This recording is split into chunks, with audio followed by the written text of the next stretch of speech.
right. Good afternoon. Good afternoon. Welcome. It's the afternoon experiment.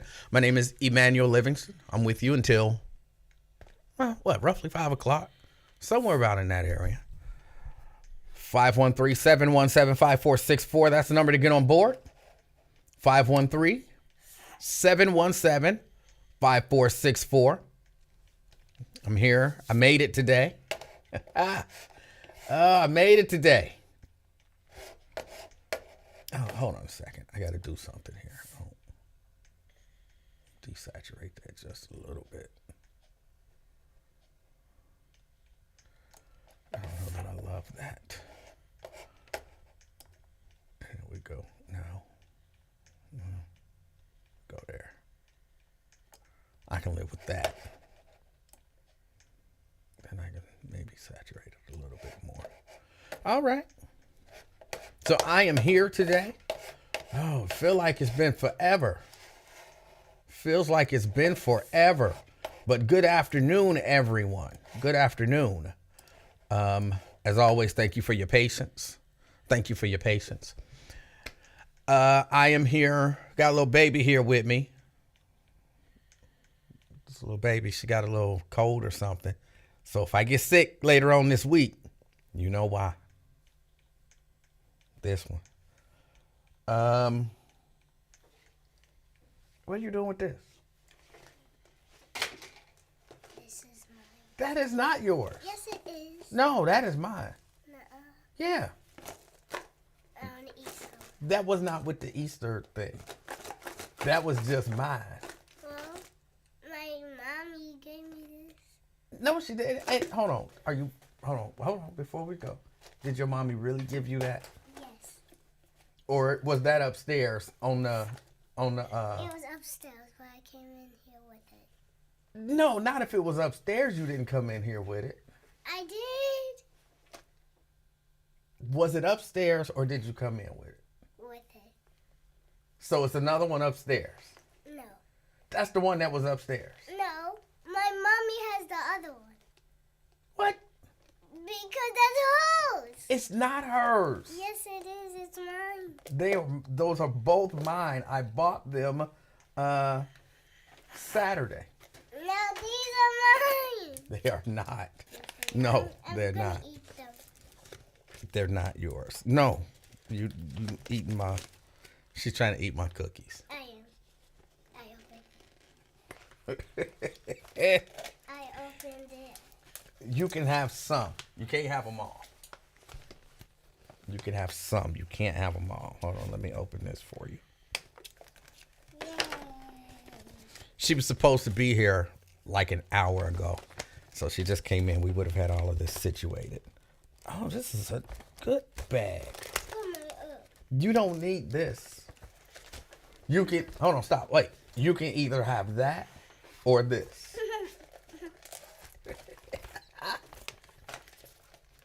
Yay. Yeah, that's a pretty good bag there. I'm having all these candy. Huh? I can't have these candy because my mommy said I ate too much candy. Oh, you ate too much candy. All right. So I can't have this. But hello, everyone. Let me put the chat overlay on. Hello, everyone. Welcome to the show. I don't have great things to talk about today because, the world is filled with misery and tragedy. So we talk about what's going on in the world. This daggone shooting. Oh, somebody said I froze up for a few minutes. Okay, sorry about that. Didn't mean to. In Louisville, apparently 5 people dead. They had a situation with a shooter. This thing is buzzing. Hold on just a second.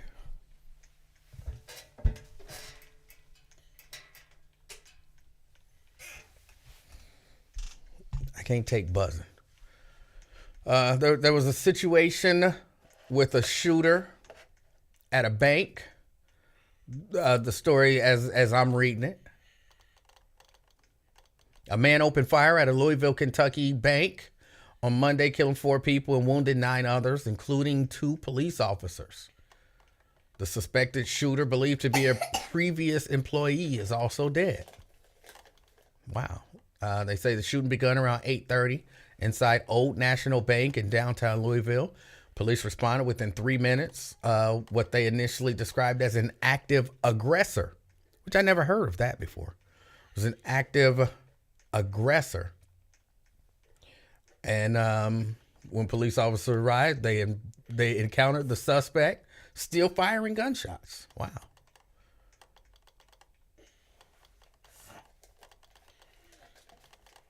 So they went in, and inside the bank, officers exchanged fire with the shooter, who died at the scene. Just misery and tragedy. Misery and tragedy. I'm still not convinced that this is a gun issue. This is not necessarily a gun issue. Again, I am for what Samuel says. Didn't he previously work at the bank? They say that, according to the story as I'm reading it, they believe the suspect to have been a previous employee. They believe the suspect to have been a previous employee.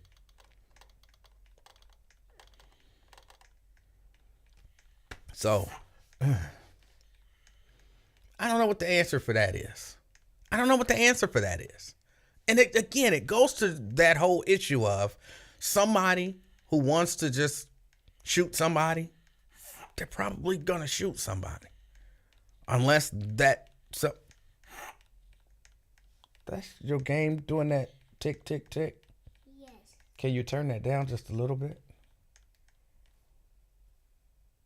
Well, I can't tell now you stopped it from tick, tick, ticking.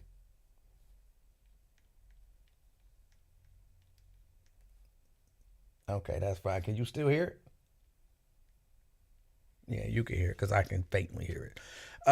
Somebody who wants to do harm to people, it's going to be hard to stop them.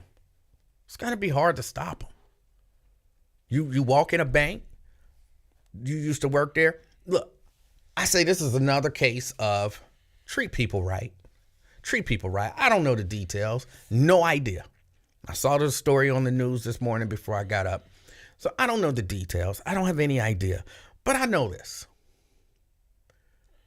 If, I'm really hesitant to say this because it's going to sound.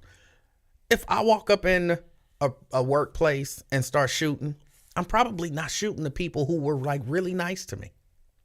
The people who treated me with respect.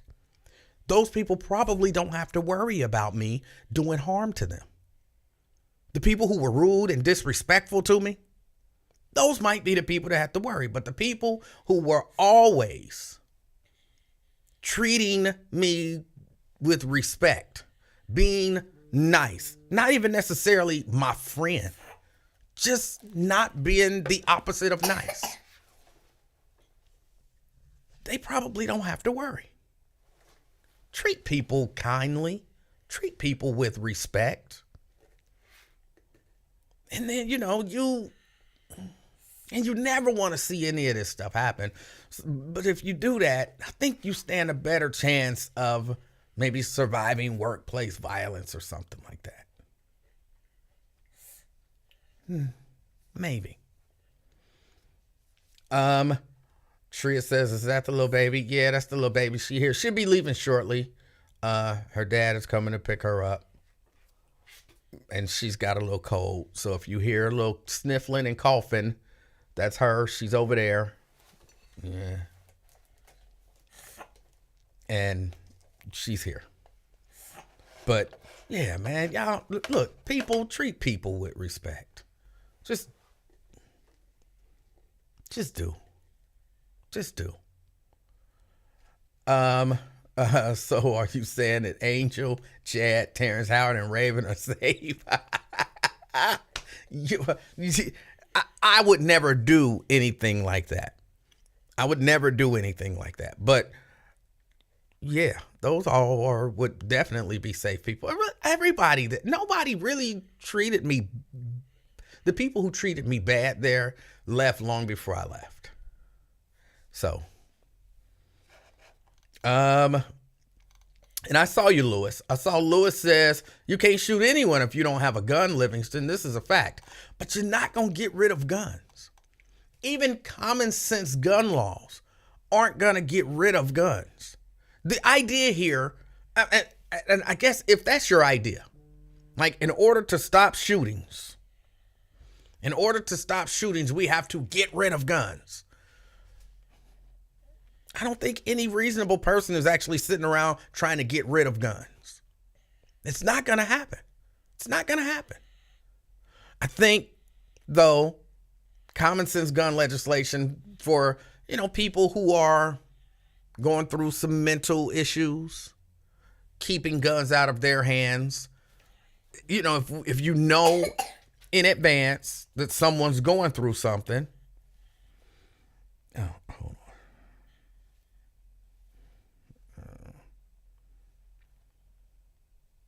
on. If you know someone's going through something, or, have some, what are you doing? What? Who are you calling? My cousin. What? You can't be talking on the phone while you sitting right there. You can't. I want to. You might want to, but you can't. So hit end. Hit end. There you go.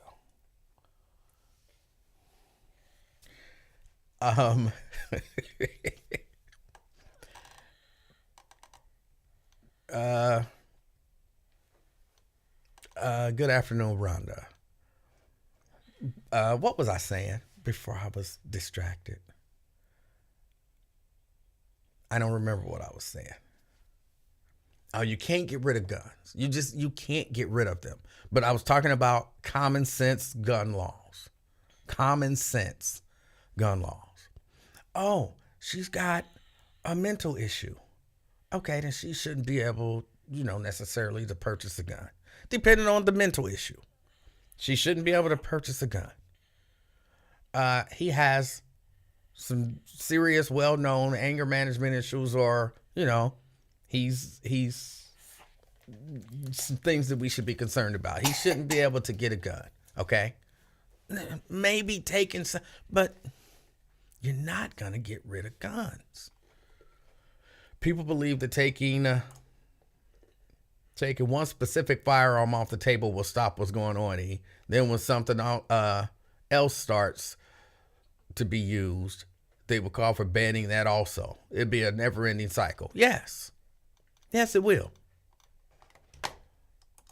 And, okay, so you take off the AR-15s, then people just start using regular 9mm handguns.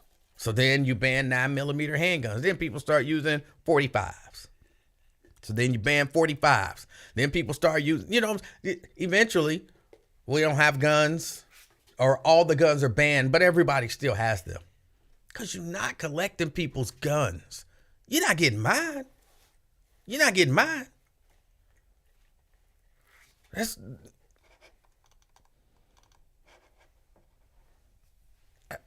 Some of this stuff is just common sense to me. I mean, I don't want to see anybody harmed. I don't want to see anybody hurt. But we also got to be reasonable. I'm for common sense gun laws. But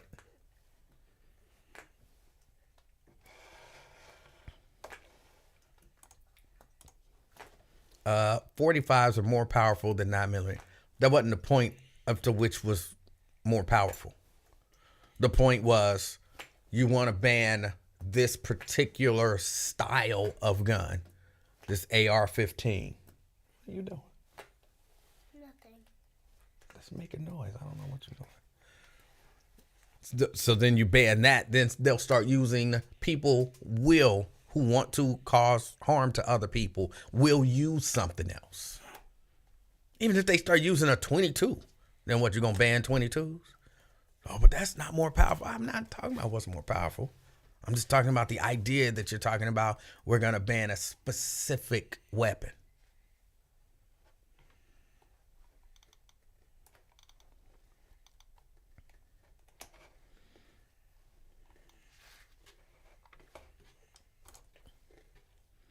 ARs have not always been available for public sale. Okay? And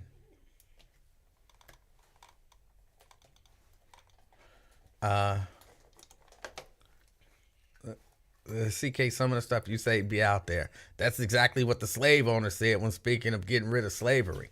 You're not getting my slaves. It's totally different. It is totally different. What are you doing?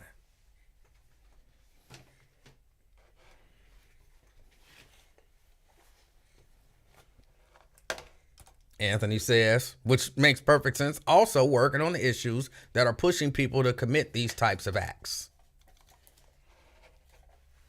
Are we well past the time where we need because there is a push for people to get counseling, for people to get therapy, for people to get all of that. And I'm 100% behind that. I'm 100% behind people getting counseling. What? Can I have your phone? What do you want my phone for? Because my phone is dead. Here. Yeah. Little baby. Yeah. You keep distracting me. I be talking mentally. I be getting ready to go somewhere, and then you say something to me, and then I don't remember what I was saying. Yes. Mental health. A lot of people are pushing for mental health and all of that kind of stuff. Mental people to go get counseling and therapy, and I'm 100% behind that. I'm 100% behind that. I do believe some of the things that we see, maybe some of these people need to be, I'm going to say, hospitalized. But a lot of this stuff is not necessarily mental health stuff in the sense of, this person has some serious mental illness that makes them go commit these acts of violence. Some of this is just, I'm mad and I'm going to take it out on somebody.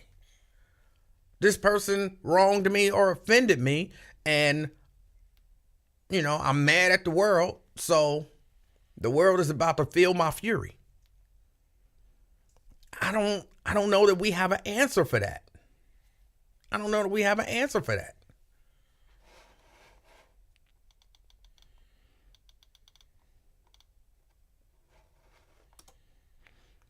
Daryl says, if you're not in the military, what the hell do you need an AR-15?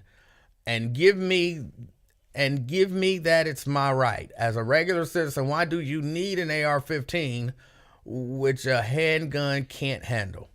It's not about why do you need one.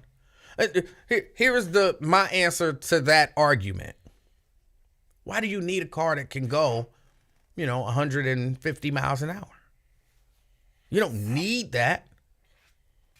You really only need a car that can go, the speed limit. Why do you need a car that can go? You know how some of these cars can go really fast, like that new Corvette.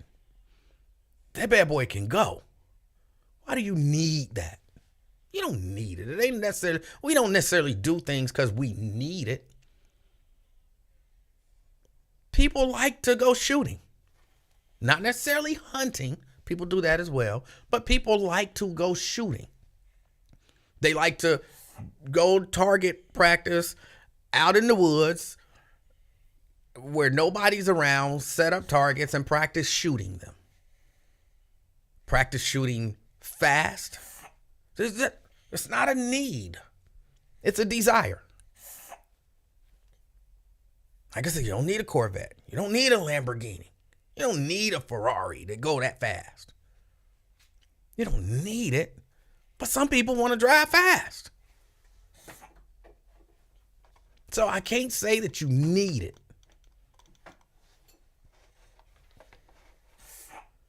But I can say that people should have a right to have it. People should have a right to have it.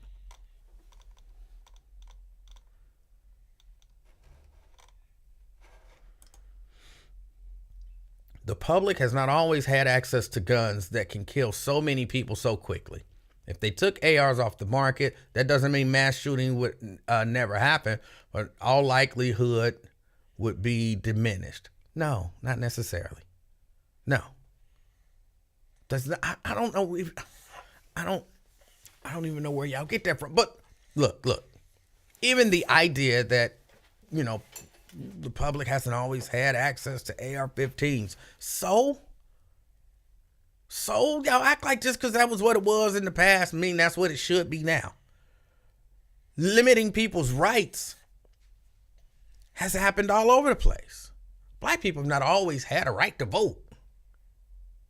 So does that mean, we should go back to that? Absolutely not. I'm only saying that to say the idea that just because a thing used to happen, doesn't necessarily mean we should go back to it. And I don't know that pulling AR style weapons off the market. But look, I watch a lot of shooting videos. I'm no master with a gun. Like, I can shoot mine. I've shot a hunting rifle. I've never shot a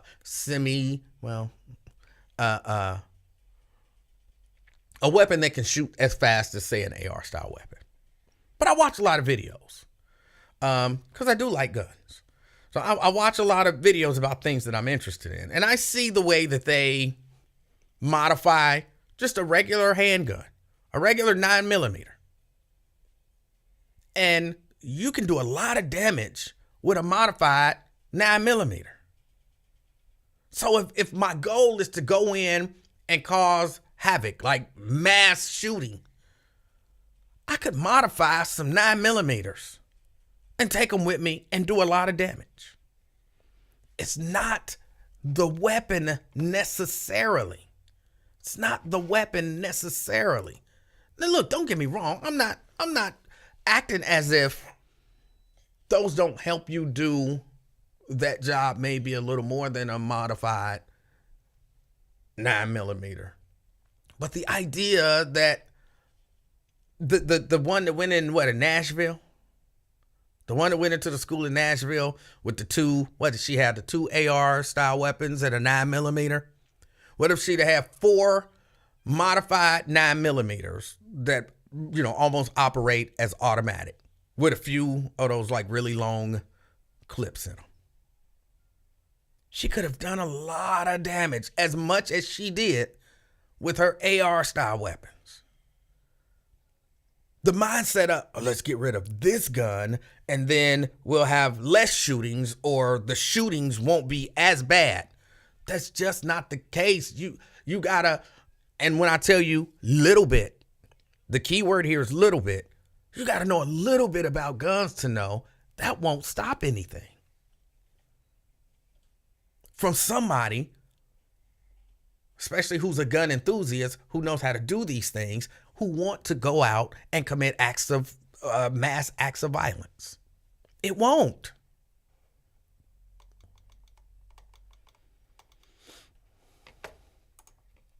If I use my platform to promote the ban, BAN, no D, of firearms in America, I don't think that I would save a lot of lives. Daryl says that his Glock will do the job for him to protect your family. And that's cool for you, Daryl. But what about people who want to go out sports shooting? I believe is kind of what they call it. They shouldn't have a right to, because your Glock is enough for you. Your Glock should be enough for them. Come on, that's like me saying, I drive a 4-cylinder Toyota Tercel, and that get me where I need to go. So that's the only type of car that anybody need. No, somebody want to go faster than that 4-cylinder Tercel will go. Will it get me where I need to go?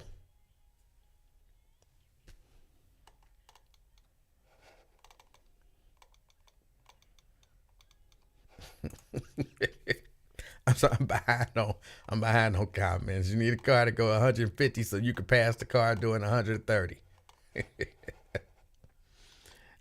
Reese says people ain't afraid to go to jail jail anymore. Prison is like a camp. Now you can have cell phones, work out when you want to work out. People are not afraid to go to prison. We need to make prison hard, like breaking brick hard all day. That's not a deterrent. That's not a deterrent. The death penalty is not a deterrent for some people. And a lot of these people ain't going to jail. They're killing themselves in the process. So it don't matter if you breaking bricks all day. If, you know what I'm saying, you think of the worst prison that you can think of. These people don't care because they're not going to prison. They're killing themselves many times or getting killed. So the fear of going to prison, no matter how rough prison is or how soft prison is, don't matter. They're killing themselves. So no, hard prison is not going to stop somebody who tells their friend, the Nashville girl, text her friend or something like that, I'm going to die today. She had made up in her mind, I'm not coming back from this. I'm not going to I'm going to do what I'm going to do, and then I'm going to die. If they don't shoot me, I'm going to shoot myself. She made up her mind. So what difference did it make what kind of prisons we have? She wasn't going to them anyway.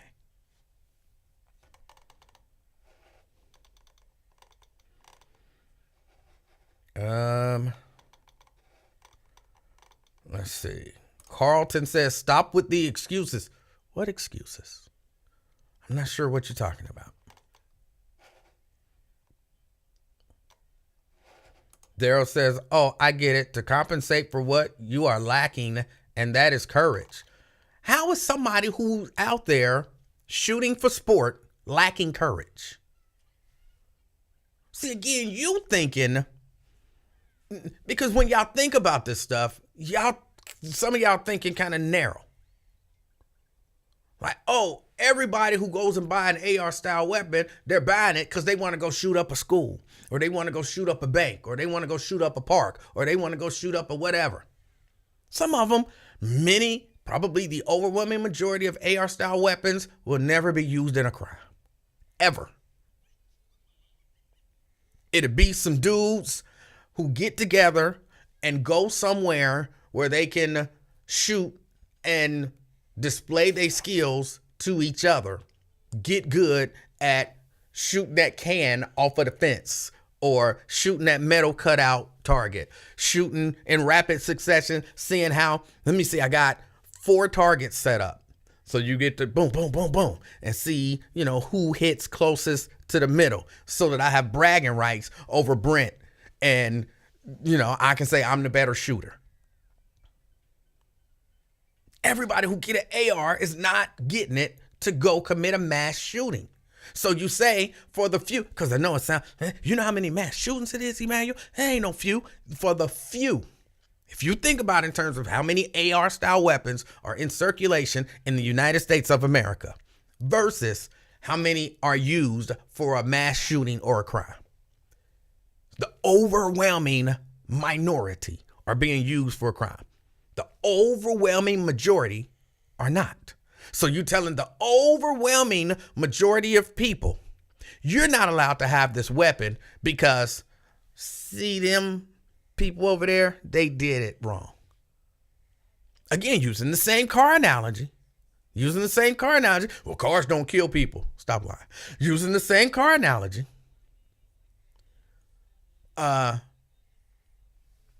People driving that car got in accidents, so now you're no longer allowed to drive that car. You know how many people get speeding tickets driving that car? So you can't sell that car no more. Everybody would look at that and say, that's stupid. You can't blame the car for the people driving it and the speeding, and, well, if the car couldn't go that fast. The reasoning behind it don't hold water to me.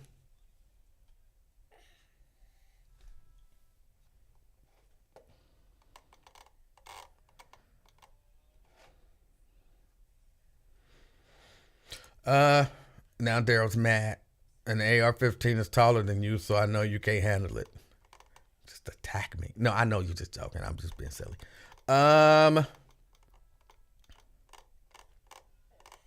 So for all of y'all who want to get rid of guns, because I know a lot of people, nobody want to get rid of guns, but really that's what y'all saying. Let's get rid of guns. If we don't have guns, then it won't be shootings.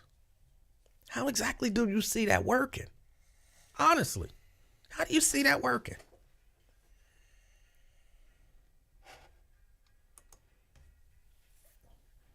Janice says, and that's exactly why we have laws, because we don't have a humane society. So there are times when there must be restrictions to save the masses. All right. Anthony says, a shotgun with slugs at close range could wreak havoc. Yes, very true.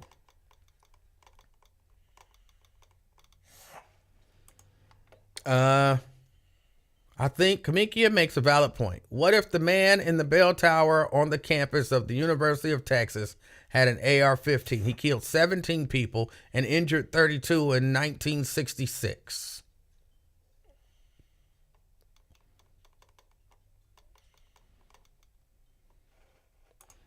Then Kamikia says, just open the whole market. Let folks get grenades, rocket launchers, hell, a tank. Why not? Actually, I kind of agree with that. I know it sounds ridiculous, but I do kind of agree with it. Janice says my sound keeps going off.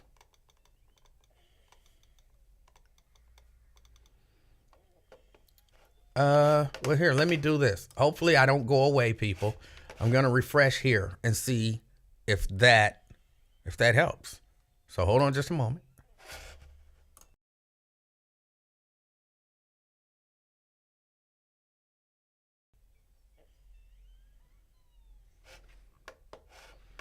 All right. So I refreshed. Sorry, all of your comments are gone.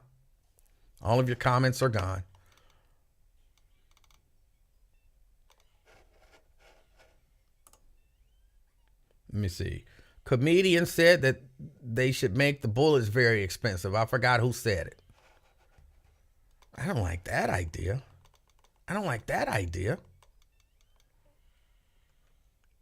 If the bullets are that expensive, then I can't go sports shooting. And if it's $1,000 a bullet, for me to hit 4 targets is $4,000. As a joke, it sounds good. But again, y'all forgetting about the idea that there are people who have these weapons who use them on a regular basis for no criminal intent whatsoever.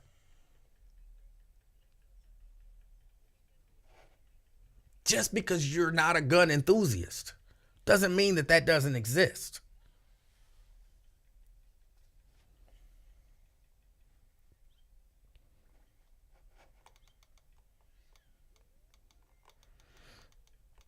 Ben says there's nothing wrong with the sound. She need to get off that Android.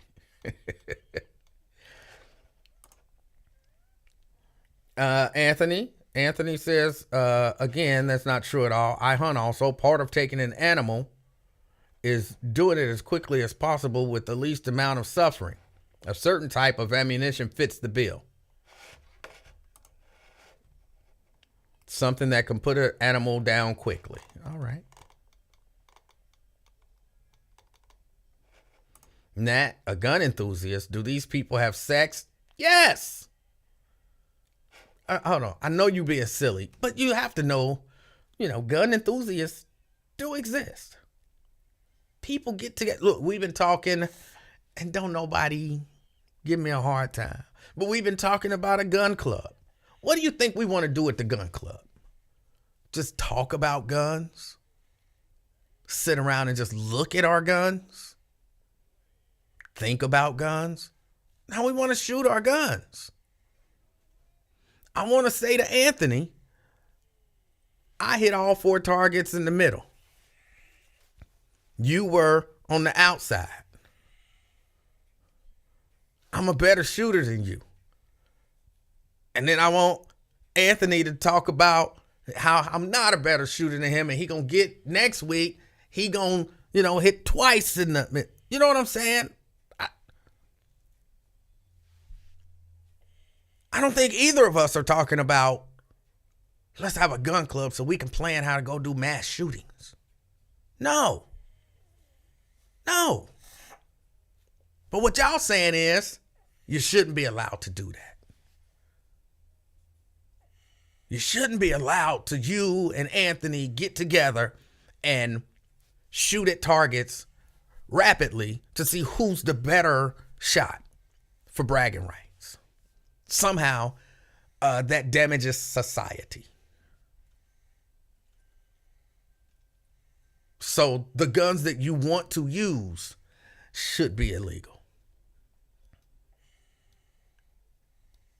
And again, I say, using the car analogy, people drag race. People race. Then let's get rid of NASCAR. Them cars go too fast. You should only be able to go so fast in cars. 85 tops. That Indianapolis 500 gonna take a long time because y'all was only gonna be able to go 85 miles an hour. Tops. Who are these people who like to race? Let's take away some of their rights.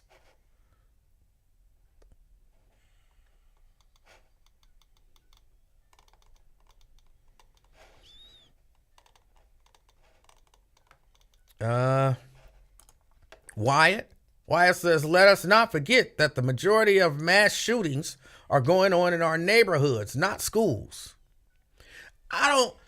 Yes, that's true. But some of it, I don't know that I love the way we define a mass shooting. Mentally. Well, first, I think the definition of a mass shooting is like 3 or more people are shot in the incident. 3 or more people are shot in the incident. That's a mass shooting. I don't think of a mass shooting like that when I hear mass shooting. I get the definition, and there's a difference between the definition and, what it is. I don't like that as a definition, even though I don't know what other definition it would be. And when I think of a mass shooting, I'm thinking about what was Las Vegas in that concert, and you heard and a whole lot of people were shot, and it was just chaos. I know that's not the definition. I know it's not the definition. I don't like that definition being applied to that, and I don't know why. I'll give that some more thought. But the idea that because shootings happen, because I would imagine that the majority of mass shootings are not with AR style weapons. Again, based on the definition of a mass shooting, which is like 3 or more people shot, injured, in gunfire. Somebody can look it up. I might be a little off. It might actually be 2 or more, but I think it's 3 or more.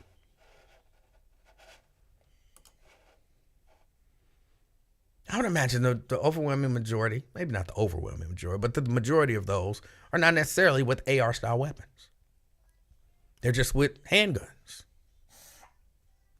So if the majority of mass shootings use handguns, then we got to ban handguns. We got to ban those. Oh, hold on, CK. See, I see you this time, CK. Let me see if I can get CK in here.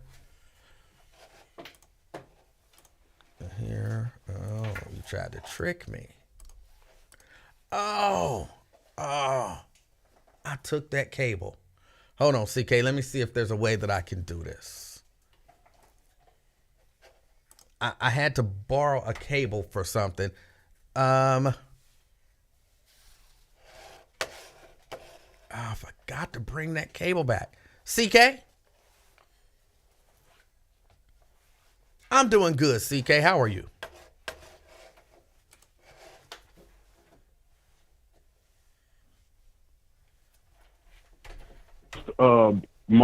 What they call it, mass shootings are not AR-15s. That's 1,000% correct. You hear me?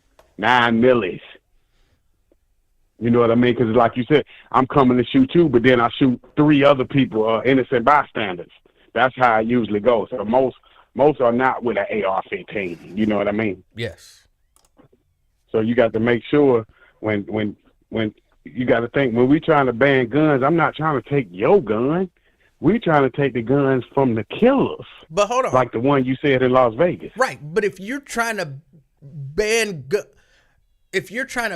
guns, because your initial comment was if nobody had guns, then nobody could shoot anybody. That's a fact. So, yeah. I'm talking about like London. You know what I mean? With London, you know, I'm going by based on other countries that guns are banned. So the murder rate is lower than America because the guns are legal. Yeah, if we just go pound for pound with laws, the no gun countries is gonna have a way lower murder rate than the places with guns.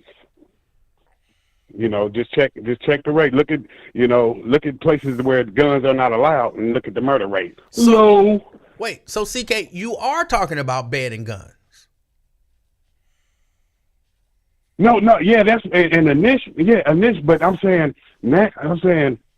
well, we shouldn't take guns from good people like yourself. I'm saying the people like that shot up the Las Vegas. But how do you Emanuel ain't shoot up no Las Vegas. But how do you make that distinction? The person who shot up Las Vegas didn't shoot up Las Vegas until they shot up Las Vegas. So how do you make that distinction to know who to take the guns from and who to leave the guns with? You got me. This is pre-Las Vegas shooting. I'm standing next to the dude that shot up Las Vegas. We both standing there. We both want guns. He ain't shot up Las Vegas yet. How do you know? All right, E-Man is good, but this dude is crazy, and he gonna shoot up Las Vegas next month. How do you make that determination? Yeah, you're right. You're right. We do need to ban. When you put it like that, because now, like you telling, what you saying is you could at any time just snap and just kill 66 people in Las Vegas at the rock and roll concert. That's why you do need to ban them. You just made my point for me. See what I'm saying? At any time, you could just snap and take multiple lives out. And then you saying you advocating for grenades and rocket launchers and tanks. So somebody could just hit the house with a tank. You can't even defend yourself, Mr. Livingston. Well, I don't think most people would be able to afford a tank. So I'm not really all that concerned about that. And there are a number of people right now who actually do have tanks. I don't think it's illegal to have a tank. It's might seem unreasonable, cost prohibitive, but you remember that DuPont dude who went crazy? He was a wrestler. He went crazy. He had a tank. He was a rich dude. And he had a tank. And he murdered people? Well, yes, he did. Well, yeah, you're making the point that this is why we do need to get rid of them, because if you want to bring the murder rate down, that's why I say you got to use your platform to ban. Well, he didn't murder people with the tank, but the idea, the thing that I'm bringing up is, I don't think it's illegal to have a tank, and I think it's cost prohibitive. So you say, well, let's ban a tank. Yeah, like rocket launchers and stuff like that. I could just, these weapons are too violent. So I could do too much damage with a rocket launcher for it to be, for you to be advocating for that to be legal for civilians. But hold on. But here's the thing. Again, a lot of this stuff is cost prohibitive. Number one, finding one for sale is, might be a little difficult. I don't think that the majority of my neighbors is gonna have them, and let's say they do. Let's say my neighbors, we all got rocket launchers, which sounds absolutely ridiculous. Right. The chances of us getting into a rocket launcher war, it's not even reasonable to even have that discussion. I see both sides because I know plenty of people with AR-15s, AK-47s, and they haven't killed nobody. They just like you, go to work every day and don't do nothing. But for the greater good of society, if you want people to stop walking into these schools killing little preschoolers, kindergartners, sixth graders, you're going to ask for guns. But if you rather be on the internet talking about the killings that keep happening daily, you would advocate for guns. See what I'm saying? But if you really want to bring down the violence, then you ask for the ban, and you could have a safer society for your grandbaby to grow up in. So it's like, do you really want change? So you are legitimately for banning guns. Change. You say. I mean, I think you say change the Constitution. Forget all of this right to bear arms stuff. Snatch that out of the Constitution. Let's do a amendment to the Constitution that nullifies the Second Amendment to the Constitution. Ban guns, and then how do you get all of the millions of guns that are out there? How do you then get my 45? Right. By physical force, and then, like you say, you starting a civil war. So I that's what I'm saying. I see your point, and I think you would lose a lot. But it's like the Constitution. Remember, we are 3/4 of a man, so it never was real. Remember, they put us black, me and you was 3/4 of a man. We wasn't even equal. So now you want to play equal in 2023 when you know they ain't. It always been a lie. It's been a lie. So well, let me about for the greater good for the children. They're killing kids. Let me say this. I'm actually a proponent of the Constitution. I'm like, I have certain rights. The government shouldn't be able to tell me that I can't say what I want to say because they don't agree with it. So if you're advocating for that last statement that you made, if you're advocating for just abolishing the Constitution, it's a lot of stuff in there that you're going to regret that we don't have anymore. But you're right, because I said amend, just like you amended that we was 3/4 of a man. Do they still have that in there? They changed it, right? Or is it still, or we still are 3/4 of a man? Well, the 3/5. How does the Constitution looking? The 3/5 compromise, it takes a lot of discussion, but you're no longer considered 3/5 of a man. And yep. But the point is you can't necessarily ban guns. I would not be I would not be for amending the Constitution to get rid of the Second Amendment. I wouldn't be for that at all. Because one thing that I also do not want to see is that the only people who have a right to defend themselves in our country are the police and the military. Right.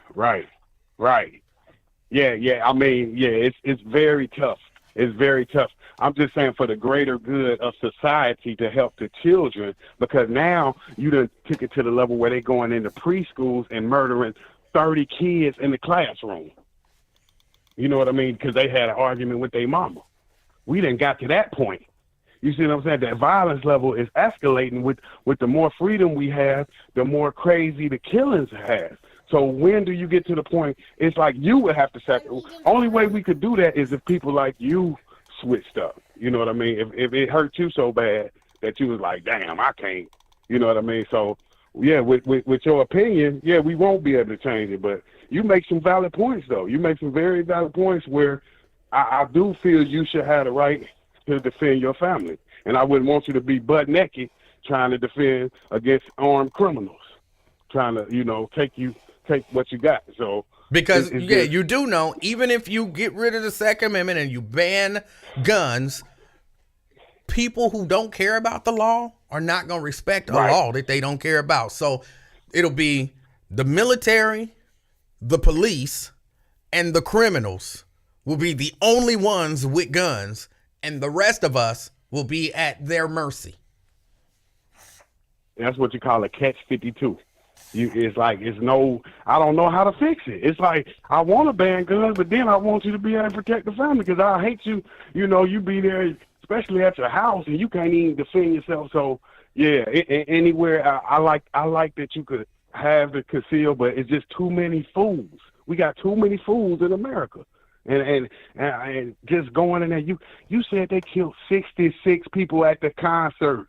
Country singer. They went into the preschools. Everywhere you're going, they killing kids. And I mean, if you just want to save the kids' life, it's tough. It's tough, man. I don't know what to do. Now you done messed me up. You done messed me up because I don't want to take away the law, man. But much love, man. Much love to the platform, and all right. Keep hope alive, like the Honorable Jesse Jackson said back in '83. CK, have a wonderful rest of your day. By the way, it's Catch 22. It ain't Catch, what is Catch 22. Adam 22. I got you. Yes, sir. You know that GED. Well, I'm working on it. All right, CK.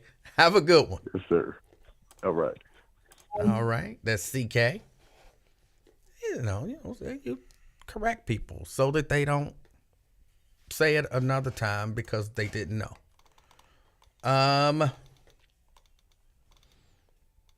But yeah, no, I don't have an answer. I don't have an answer. I just know that banning a certain weapon is not the answer. And again, I'm for common sense gun reform. Like, you say something that's common sense, I'm probably for it. I'm probably for it. You say something that's nonsense, I'm probably against it. I'm probably against it.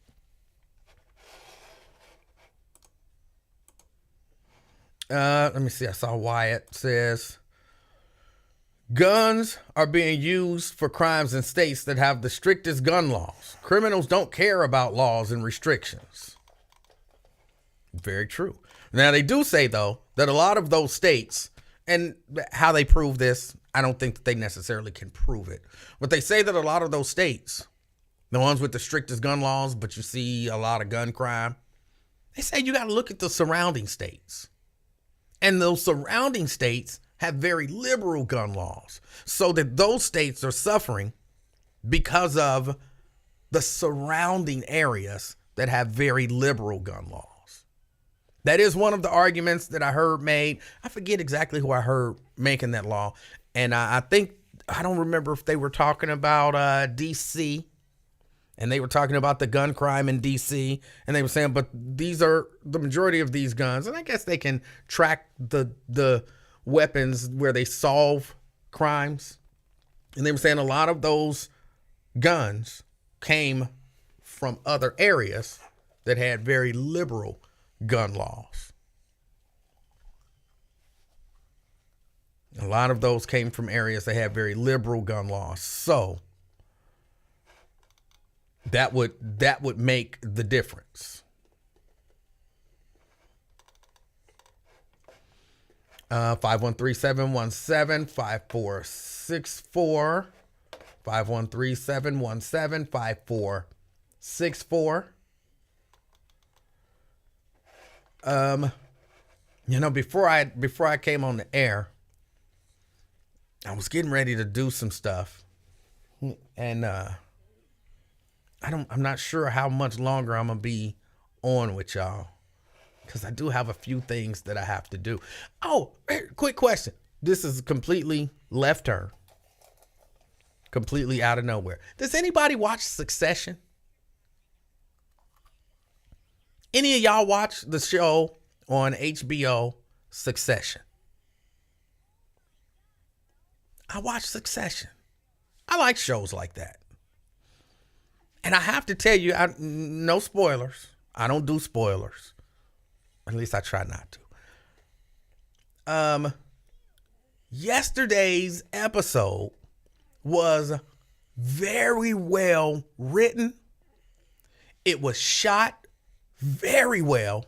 The acting was very good. Like, if you don't even really have to know what's going on in terms of the story. And if you watch yesterday's episode, it was shocking, but it was so well written, acted, shot, all of that stuff. I was thoroughly impressed. But I saw it, and I thought, Wow. Jeannie says, I've never heard of Succession. Who's in it? I don't know. I don't know actor names. Because, I mean, while they're people, I don't really care about the names of the actors. I barely remember the names of the characters. I like a good story. I like it to be shot well. And I like it to be acted well. And yesterday's episode of Succession was just, I don't even know how to, Carolyn says, yes, caught me totally off guard. And it puts you right there. If you've ever experienced something like that, which sadly to say I have, if you've ever experienced something like that, they nailed it. Like they absolutely nailed it. Somebody said, give you a little synopsis of the show. Let me see if I can do this. It's about this media guy. He owns this media empire. Think Fox News. Think Rupert Murdoch. He owns this media empire, and he has children who, you know, of course, the oldest son feels like he's being groomed to take over the business. And as he tries to take over the business, it don't go the way that they think it's going to go. And so it's about this media empire and the family that's running this media empire. That doesn't do it justice. Because if I just heard that, I'd be like, I'll pass. But it's a really good show. It's a really good show. I enjoy it. So that's that. That was it. I just wanted to mention that. I thought yesterday's episode was really good. Really good. Janice says it's a real adult show. Dialogue as well above the 6th grade level group. Yes. Yes. Randall says, I just started watching it yesterday, E. Good show so far. It stays good. It stays good. James says, Beef on Netflix. Never heard of it.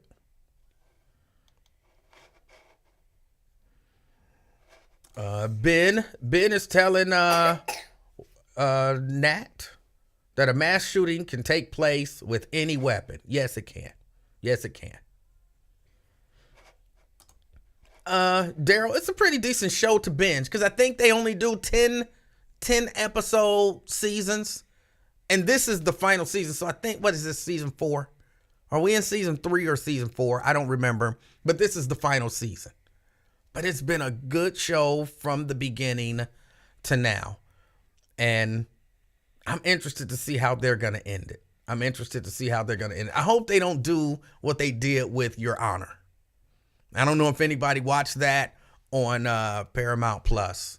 But Your Honor, I thought they were going somewhere. And I think it's over. The way that it ended, kind of, I could see where, like, if they decided we're going to bring it back where they could. But I felt like at the end of Your Honor, they wrapped up everything. Kind of hurriedly. Is that the... Like they were in a rush. Like, oh, we thought it was going to be another season, but this is it. Well, let's do this.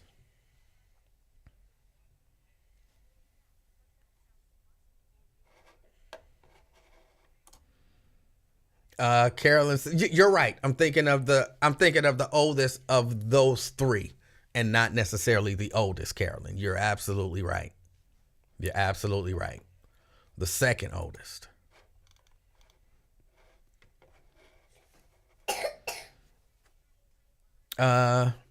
Anthony, they're talking about guns again, making it harder part will only primarily affect regular everyday people.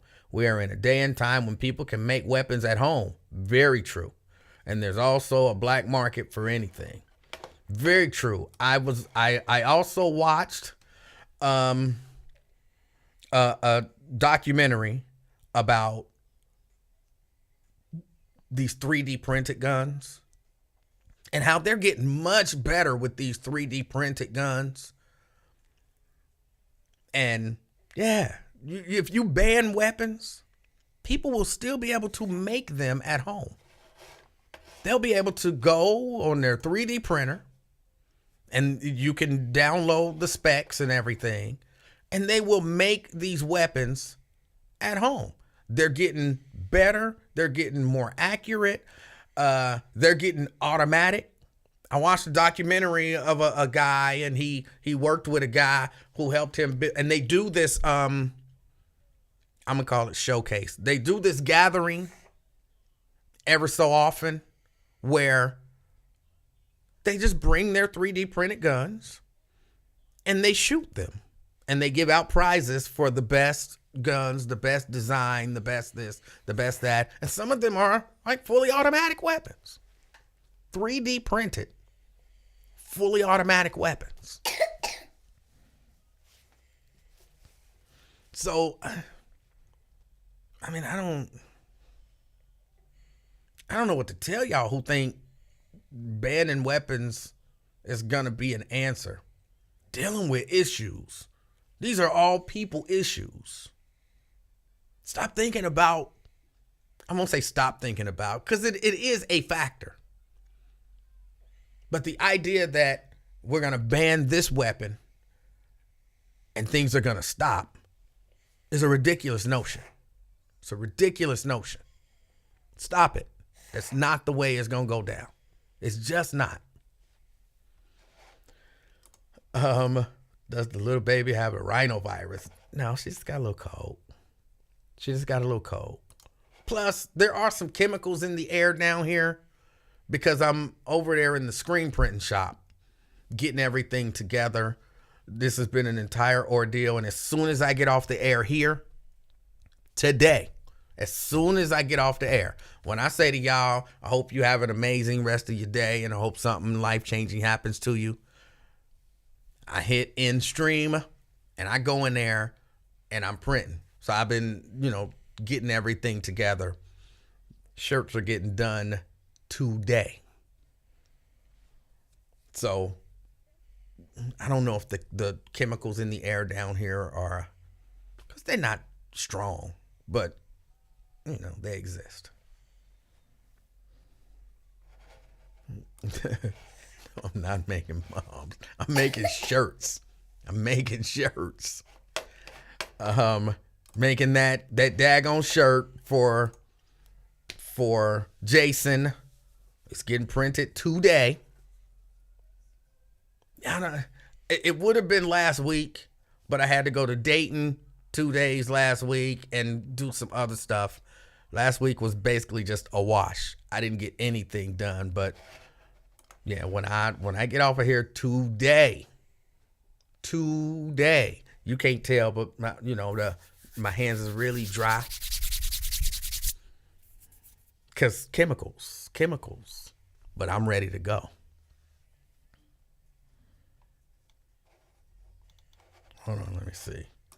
Nat says, using an argument like, well, people will find a way around it is not the strongest argument. I don't understand what's the other argument. What do you believe, Nat, banning guns will do? Or whatever it is that you're asking to limit or restrict or whatever. What do you think that will do? Because I'm always interested to hear, because we throw out ideas, but I'm always interested to hear what people think.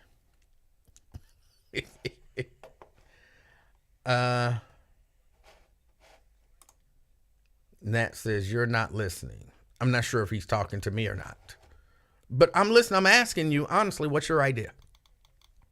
And I'm listening. You can call me 513-717-5464. And I will listen to you because I'm always down. Damn, you still making that shirt for Jason? That was a couple months ago. It was a couple months ago. And he approved the design, what I believe 2 weeks ago, maybe 3. I'm not counting last week. Last week, throw that out. Throw out last week, because last week just failed to be anything. I had so much stuff going on. So maybe 2 weeks.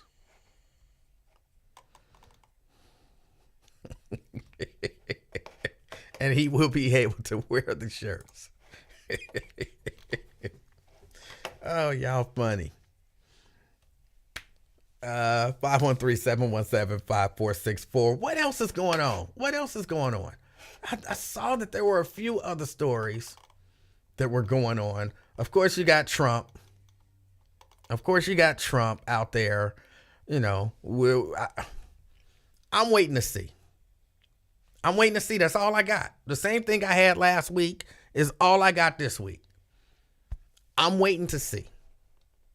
I would have loved to see some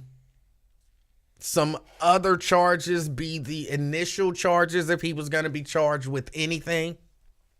I would have loved to see some other charges regarding something else be the initial charges.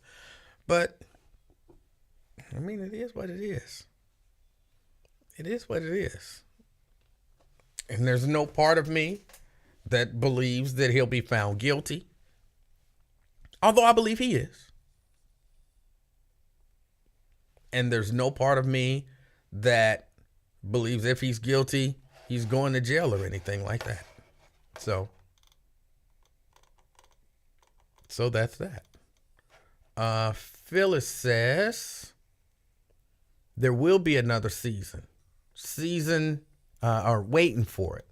I'm not sure what you're waiting for. I missed that conversation. Another season of, because this is the last season of Succession. So I don't know what you guys are talking about necessarily. But if you haven't watched Succession, it's a good show. It's a good show. I'm looking for a couple other shows. I just started watching. Oh no, we got Nat says, oh, he's replying to, wow, I've never seen that.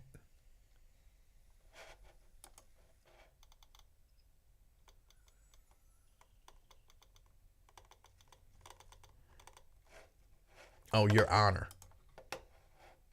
They're going to do another season of that? Okay.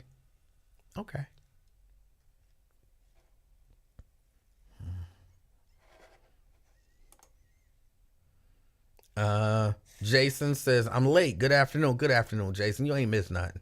We just talked a little bit about gun violence in light of the case out of Louisville where 5 people are dead, including the gunman in shooting at a Louisville bank, which again was somewhere where, they say he was a former employee.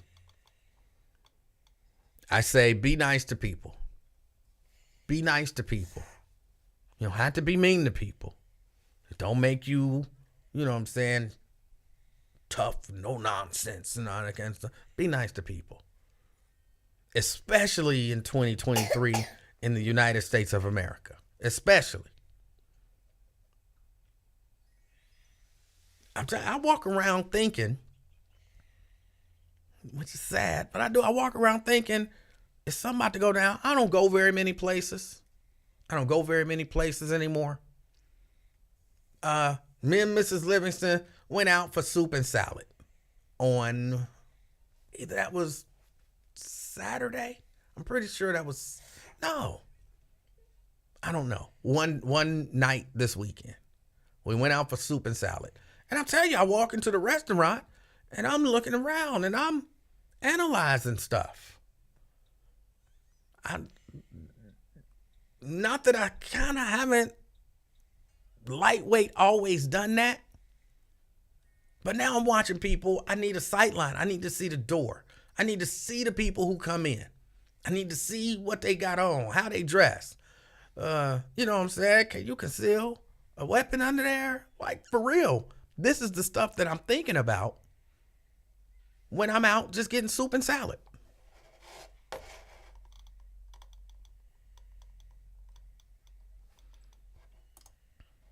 I see you, Shahira. Welcome. Welcome to the show.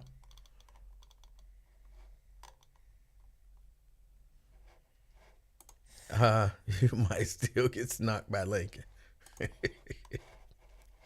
I heard just a couple minutes of Lincoln's show today. I might have listened for 5 minutes because, again, I was doing some stuff.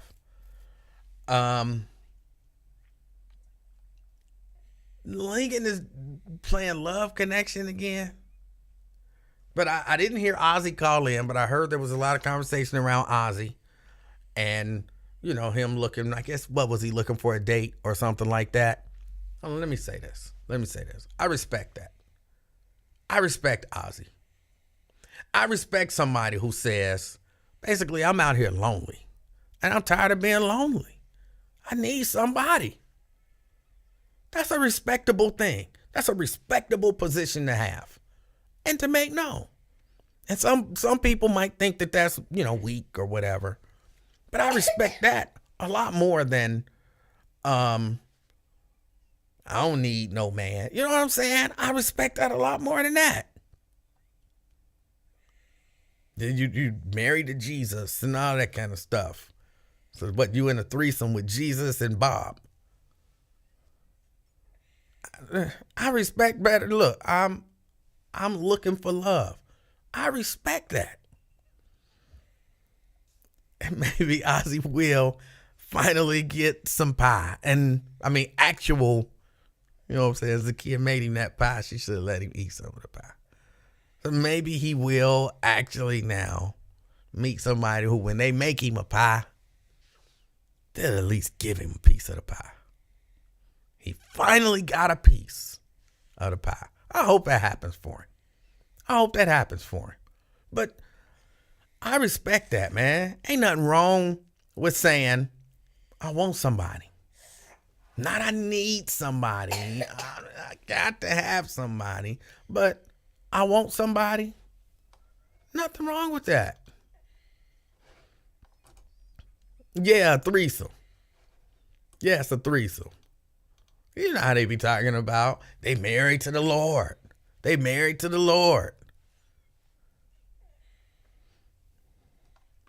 Bob's still there. Giving you, pleasing you.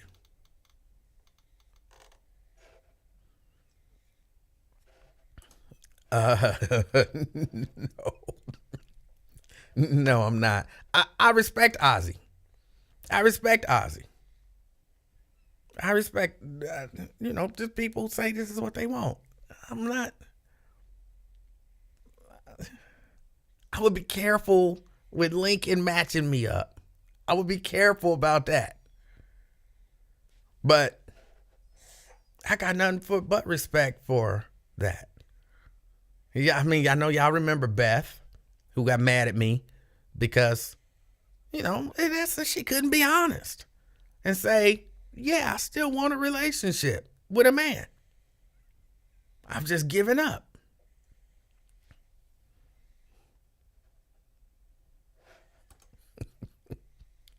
The kid is dead wrong for not letting that man eat her pie. Oh.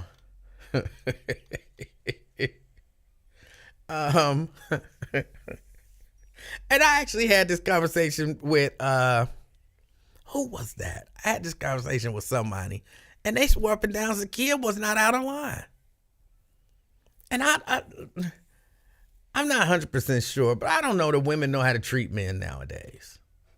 I don't know that women know how to treat men. So I hope he finds the right woman for him. I hope he finds the right woman for him and that he becomes happy. That he becomes happy. That's it. I think I'm done with that conversation because I don't want, y'all know, women get mad at me when I talk about the way women should treat men, because there is a way a woman should treat a man. Of course, depending on the man, but there is a way a woman should treat a man. And I think that has gone out of the window. But I think women still expect men to treat them a certain way. Women still expect men to treat them a certain way. There's a certain thing that women desire, even though they say they don't, which is, I'm aborting that whole conversation. Just forget that I ever brought it up. Forget that I ever brought it up. Let me see. I don't really have much else to discuss with y'all today. I really don't. I've been so occupied doing stuff. You know, today, I glanced at the news this morning and saw that update, and I heard Lincoln's show. Other than that, I've been in the screen printing shop. I don't have much more to talk about.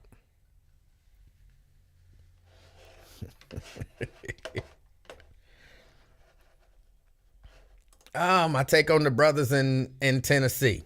Yeah, I did see that. There's really only one take that you can have on that. And anybody who got a different take, that was just ridiculously racist. It was ridiculously racist. And I saw where, the GOP representatives said, basically when they was voting whether or not to suspend these guys and this woman, these two black guys and this one white woman, I saw where they said, hey, when we were voting, we didn't even see color. We didn't even think about the race of the people as we were voting. We didn't even think about it. Hold on, but you know who they are. You know who they are. The black dudes got expelled. The white woman who was with them did not get expelled. But we don't know. We didn't even know the race of the people. We didn't think about the race of the people. Come on. I don't think that there's any reasonable person who can make the argument that that wasn't purely based on race.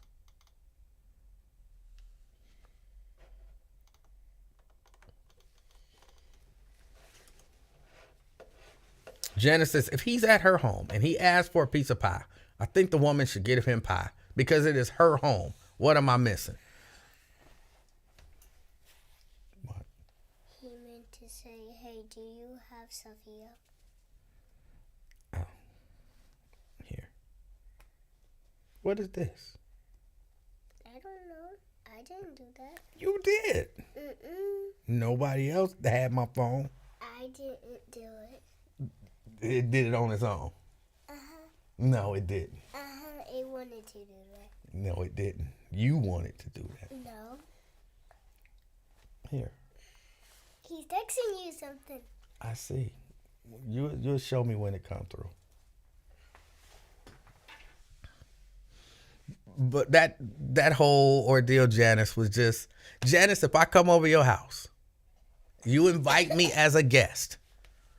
I'm not about to, me and Janice ain't about to get it in. Janice just invites me over. She cooked dinner. She makes me a plate. We sit and we eat. She tells me when I come in, and I know how much you love sweet potato pie. I made you a sweet potato pie for dessert. I eat the dinner, and we done, and I say, Janice, can't get a piece of the pie. And Janice puts me out. Janice is foul for that. Okay. Yeah, Janice would just be foul for that. That's the whole scenario. So, yeah. Just think about his other options. What? He just get up and go cut himself a piece of pie? Come on. If asking for it didn't go over well, him just getting up and doing it, so he think I'm supposed to serve him. Yeah. Brent says, Most racists don't consider what happened to the Tennessee 3 racists. Yes, they do. They won't say it out loud because, you can't. But they know it's racist. They know that they're racist. Now, every once in a while, I do wonder. There are some people with, what do they call it, unconscious bias, who really don't think that they're racist. I know that that does exist. And those people may not know that they're racist. Because I toyed with the idea, is it possible to be racist and not know that you're racist? It's possible to be ignorant about some things and then you act on that and you don't know that those things that you don't know are racist. That's possible. That's possible. You voting, should we expel these 3 people who all together did the exact same thing? And you say, black male, expelling. Black male, expelling. White female, well, we can keep her. What's the difference?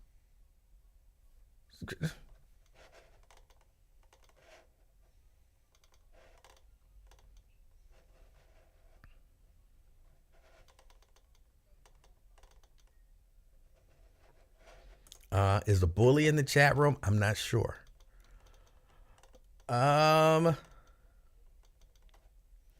Sheila says, why would Janice put you out? You got to ask Zakiya. That's what happened with Zakiya and Ozzy. That's what happened with Zakiya and Ozzy. She's cooked. She said, I made you a pie for dessert. When dinner was done, he asked for a piece of pie and she told him to get out. Who was he to think I'm going to serve him? I'm not going to serve him no pie. It's like, what if he would have went and got it himself? Then he would have really been in trouble. I asked the question and she said so. So, yeah, I don't know why. I don't know why she would put me out. Janice, why would you put me out? I don't know.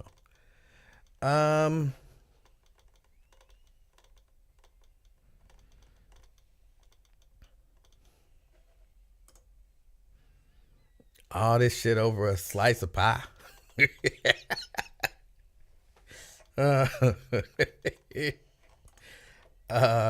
Lady C might turn Ozzy into her.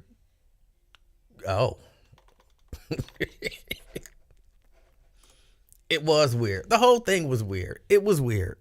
But, hey, they moved on. And now he looking for love. He looking for love.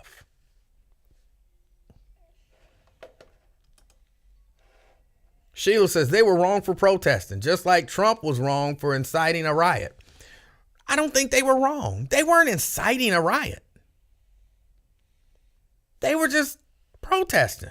And based on what I saw, and I have to admit, I didn't watch their entire thing, but based on what I saw, look, if you say to me, I'm a representative and some people just got shot in my state. And so there are people here who are protesting because they want us to do something about gun violence. Because that's the scenario. They are protesting because they want their state legislature to do something about gun violence. Now, again, it does bring back my question, well, what can be done? All of that kind of stuff. But this is the people saying we want something done. And I stand in solidarity with them. And so I stand up and I say, we should do something. And this body is being derelict in their duty for not doing something. We have to have this discussion. What's wrong with that? That's different than inciting a riot, Now, if they said, hey, people, those of you who are protesting, come and take over. Then, okay, they might have something. But I didn't see where they said anything of that nature. And the argument that I heard from one member of the legislature was, hey, some of those people were really rowdy. They were actually, as members of this body was trying to get to the chambers, some of them were actually spitting on people. And for them to stand in solidarity with those people who actually spit on people, that's the same as them encouraging violence against this body. That was the rationale. That was the argument that I heard made for expelling these members, 2 of the 3 members. That was the argument that I heard. And that argument doesn't hold water.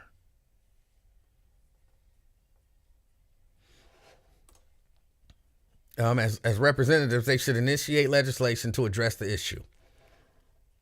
Well, what they were doing was, again, I didn't watch the whole thing, but what I perceived that they were doing was they took their time to speak,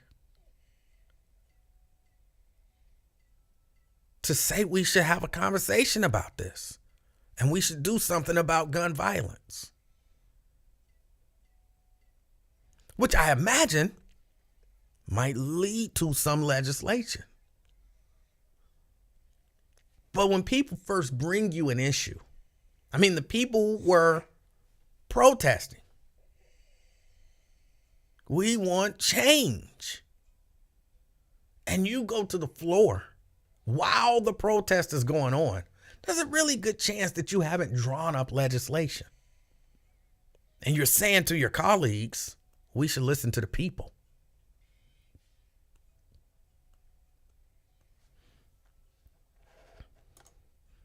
I saw them with bullhorns yelling, no justice, no peace. But you do understand, no justice, no peace doesn't mean violence. It's more about no peace of mind. If we can't get just, because I hear a lot of people, and I'm not saying you're one of them. I hear a lot of people try to use that as somehow to say someone was trying to incite violence because they heard someone say no justice, no peace. No justice, no peace doesn't mean if we don't get what we want, we're going to be violent. It means if we don't get what looks like justice, you will have no peace of mind. Everywhere you go, we're going to try to be there, and you're not going to be able to avoid us, to ignore us. That's what no justice, no peace means.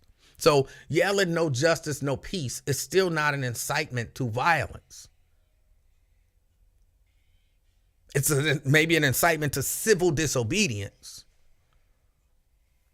but not an incitement to violence. At least not from my perspective. And if they believed that it was an incitement to violence, then why wasn't all 3 of them expelled?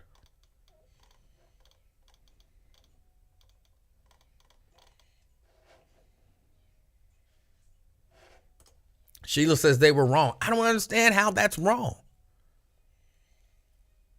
I mean, I think we agree on the last part. It should not cost them their job. But I don't understand how you think what they did was wrong. So, look. And again, I'll go back and read it. Because again, I was not prepared to talk about this. The question was asked. I believe they were expelled for attempting to incite violence. And so for you to say they're wrong, to me, that means you believe that they were trying to fire up the crowd to act violently towards their fellow legislators. That's a huge leap. That's a huge leap. How is that what you believe they were doing? Genuinely, you believe that they were standing there saying whatever it was they were saying in hopes that they would stir the crowd to act violently towards their fellow legislators.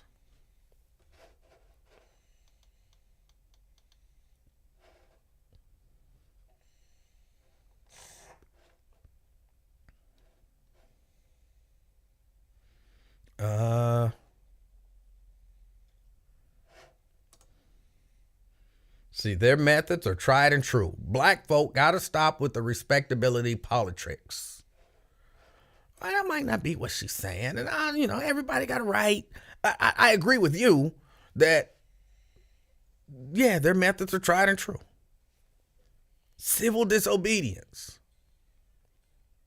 Until we get justice, you don't get peace.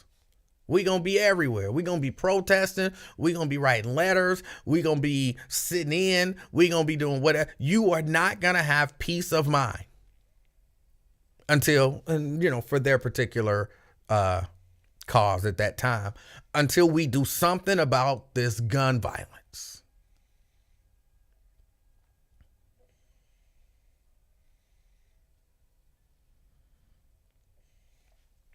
I don't know if this,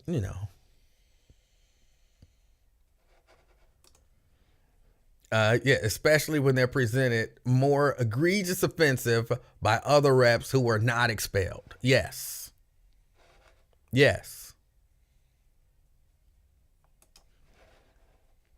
And again, I watched, what is his name? I like him. He makes me laugh and think at the same time. John Oliver. I watched John Oliver. I don't always agree with John Oliver. But one of the guys said, made the argument that these guys who ended up getting expelled did what they did for attention. And the argument was made by one of the now expelled legislators. No. We were trying to get attention put on this gun violence situation. And instead of dealing with gun violence, you want to deal with us. And, the kind of the idea that I'm being expelled for trying to incite violence, for trying to stop actual violence that's happening in our country and in their particular case, in our state, on a regular basis. But you perceive people spitting on you as an act of violence, but you don't care about people shooting kids at schools. That's not violent enough for you to do something about it. But somebody spitting in your general direction, well, that's violence, and somebody's got to pay. So I don't see how anybody can, I'll say, I don't see the perspective that what they did was wrong. That I don't see. Of course, everyone has a right to their point of view. So I'm not saying that, Sheila, that you're wrong. I just don't understand.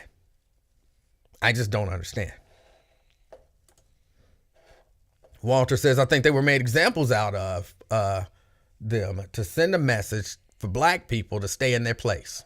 We get that message so much. And no one does anything about it. Again, I'm still not watching the NFL because that's what I believe the message was sent to Mr. Kaepernick. I believe that's why he's not in the NFL, to send that same message. And of course, I tie all of that stuff together. I know a lot of y'all like, oh, man, you let it go. The NFL don't care about you not watching. And some of y'all, some people would say, I'm still watching, which I'm not.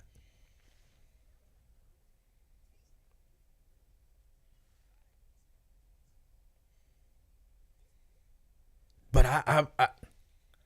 I believe, when they see stuff like, hey, we sent that message to him and he got the message and nobody did anything, we can do it again. We can keep sending that same message. I know some of y'all think that's what happened with Kanye. But I don't know there's enough people care to really do anything about it. I don't know that enough people care to really do anything about it.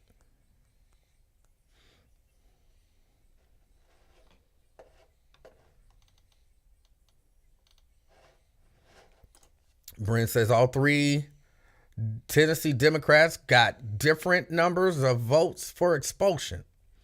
It would be interesting comparing the three to see where there is and isn't overlap.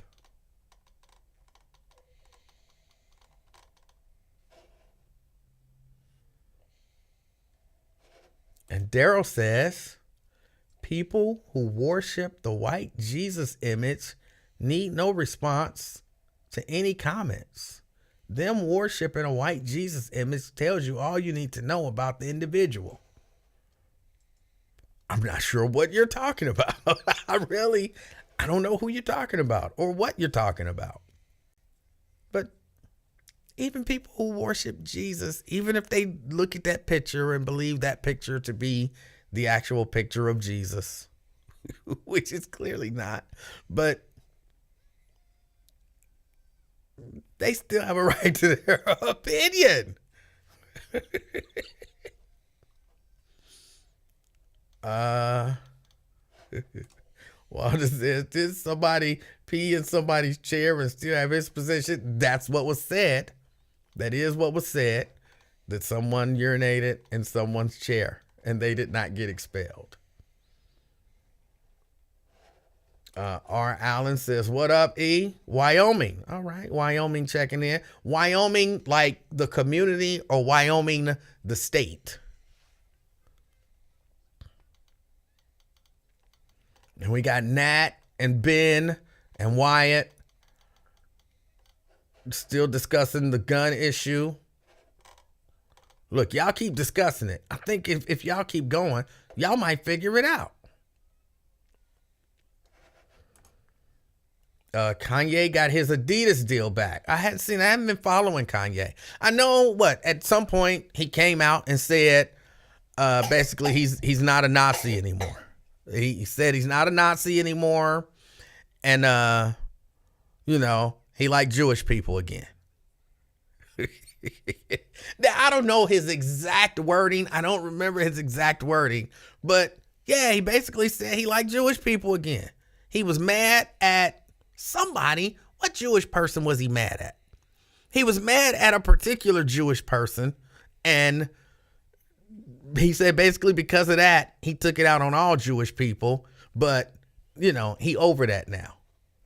And I don't think I'm making that up.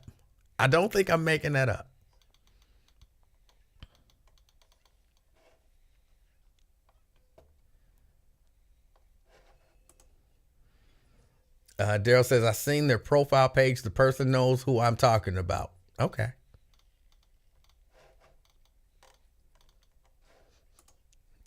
Janice, I'm not joking. Hold on, let me see if I can find Kanye's statement about Jewish people. Hold on, let me see.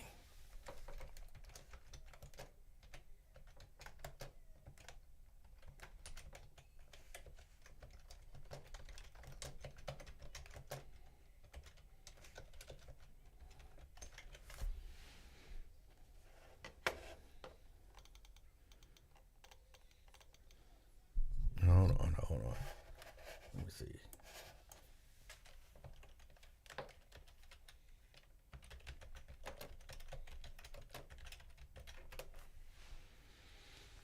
No.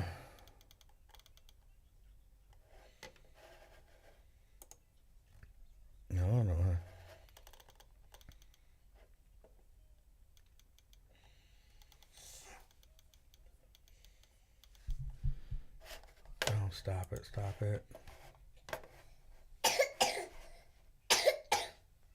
Let me see. Oh, it won't pull it up.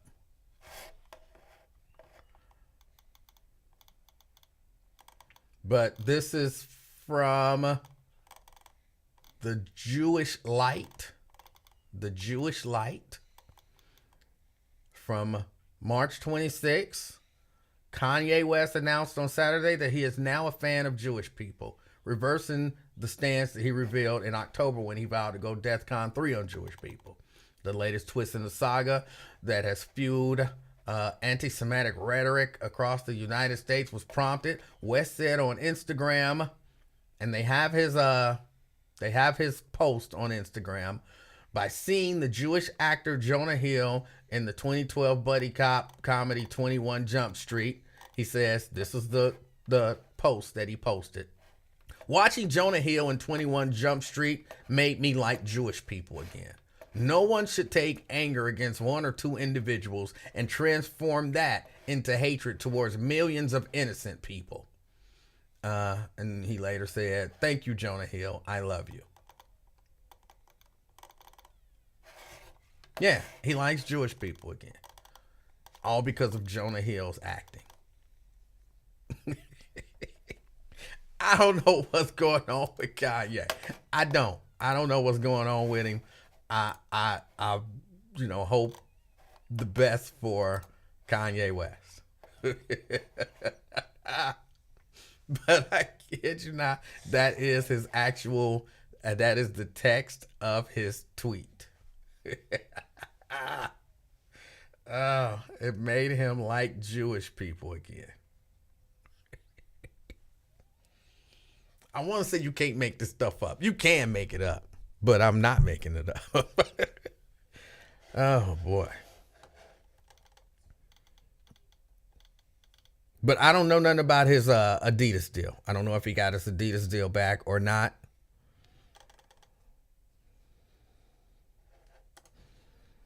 Yeah, that sounds like something Kanye West would write and say. And he did. There's a copy of it. They're not making it up. That is actually what he wrote.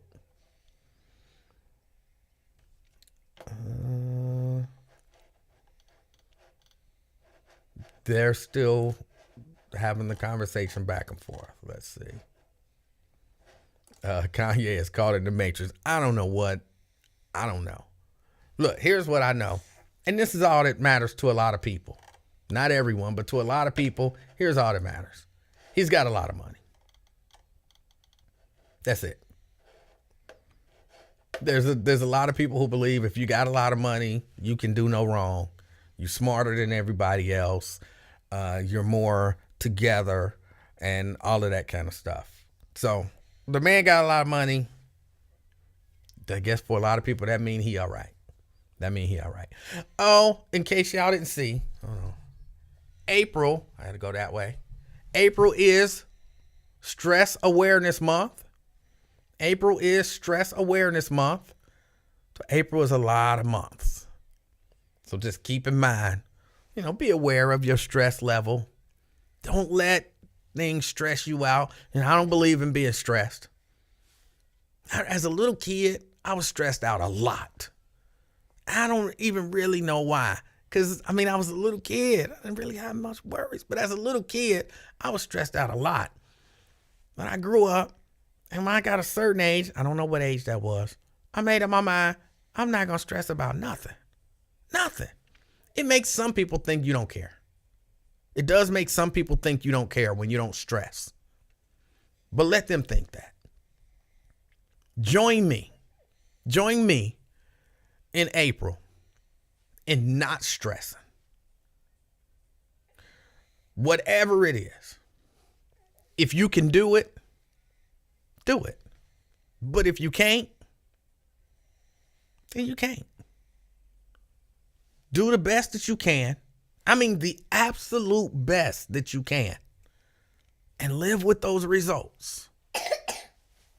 And when I say the absolute, don't phone it in. Not stressing don't mean not caring. Not stressing don't mean not trying. Not stressing don't mean that. Whatever the situation is, you do the best that you can do and live with that result. You don't let things weigh on you. Give it your all and live with it. And then, just know you did the best that you could do. And look, even if you didn't do the best that you could do, know that you didn't do the best that you could do and make up your mind you're going to do the best you can do next time. You got a deadline to meet? I'm going to do my best. I'm going to try to meet that deadline. Oh my God, what am I going to do? No. Give it 100%. Try. With everything you got, try. But don't stress. Don't stress. It's Stress Awareness Month. We're going to be aware of the things that stress us. And I'm not even saying avoid stressful situations. Just don't be stressed in those situations. Calm down. Breathe. Sometimes that's it. That's it. Sometimes that, I get to going and stuff get to happening. And I just, you know what? It is what it is. We are here right now. What can we do about it? Yeah, but the so-and-so. Okay. We here right now. But if you would have did this and if you would have did that, okay, maybe, but we here right now. What can we do about it? How can we fix it right now? If we can't fix it right now, then it's just not fixable. Whatever happened, happened.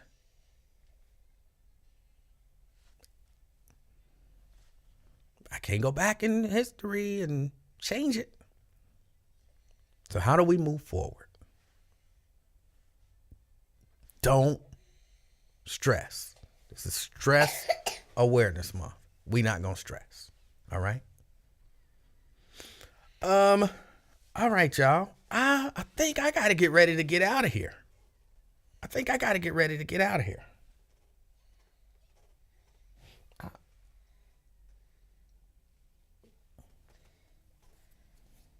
What? That was too much. That's chopstick. Okay, it was too much chapstick. I got to get ready to get out of here. I appreciate y'all hanging in with me. Okay, I haven't done this in a while. And, I do this to kind of kill time. Because I got about 10 more minutes before I get off. Any questions? Any questions? This is your opportunity. You could ask the King of Talk any questions. Any questions. Give y'all just a couple minutes. And then we'll see you guys later if there's no questions. Samuel says, Happy National Siblings Day. All right, I didn't know it was National Siblings Day. Who comes up with all of these days?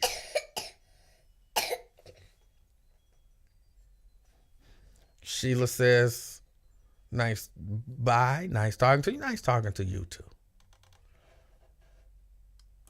We don't agree that they did anything wrong, but I can appreciate that you have a different perspective. And that's what it's really about. Okay, here. Will the scooter be ready this summer? Absolutely. What? No, it's not a scooter. It's a moped. It's a moped. And yes, it will be ready this summer. Yes. Let's see. Are you going to go mainstream? I'm gonna assume you meant mainstream. I'm not sure. I just do this for y'all. So I'm not sure what that means. I think I am mainstream. I'm not sure what that means, but I'll be doing this.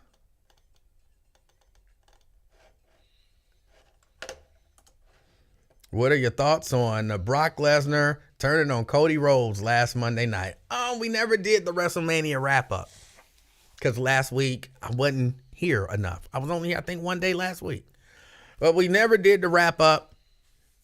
I don't understand the confusion about it. Let me say, I think it's a bad story idea. But in story, Cody wanted a match with Roman. Roman said you get a partner, or Roman and Sikoa. He said you get a partner, but the catch is that partner will never get a shot at the title again. Brock said, I'll do it, because he's banned from getting a shot at the title anyway. Paul said, Roman, don't worry, I'll handle it. Story-wise, behind the scenes. Paul went and talked to Brock. Paul told Brock, hey, if you turn on Cody, you will get a shot at the title. Brock, wanting to have the title eventually, turned on Cody. That'll come out later down the line. It's a simple storytelling. I'm not against it in that story fashion. I just thought Cody should have won the title. I thought that was a bad move.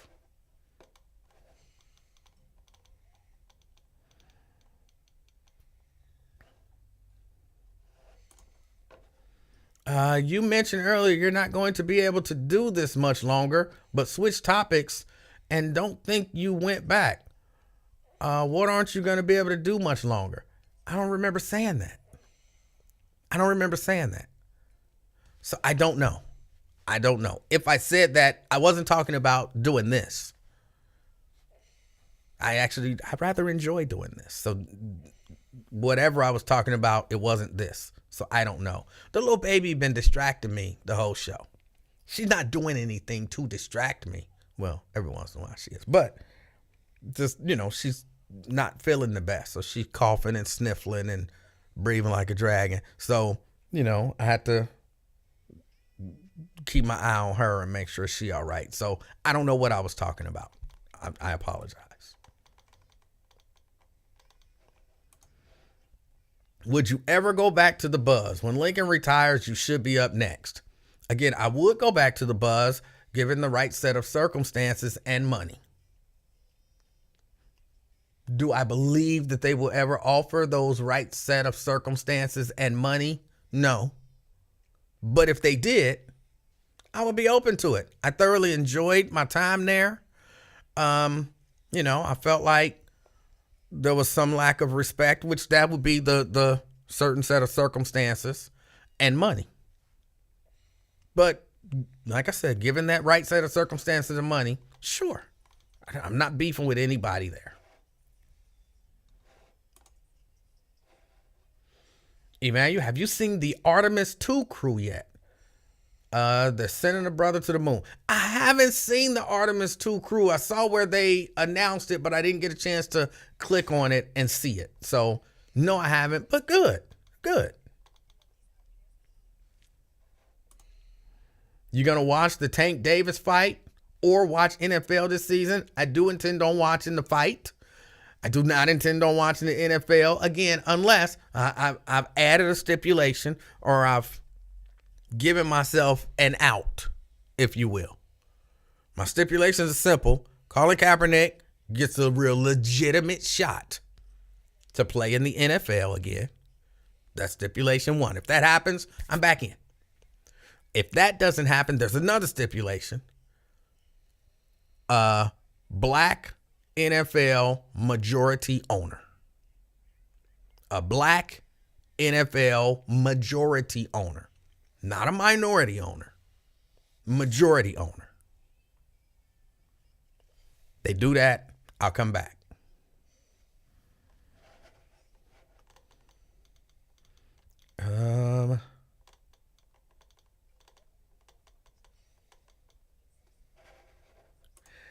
Dale says, I appreciate it because you get me through the first half of my shift. Well, I'm glad I can help.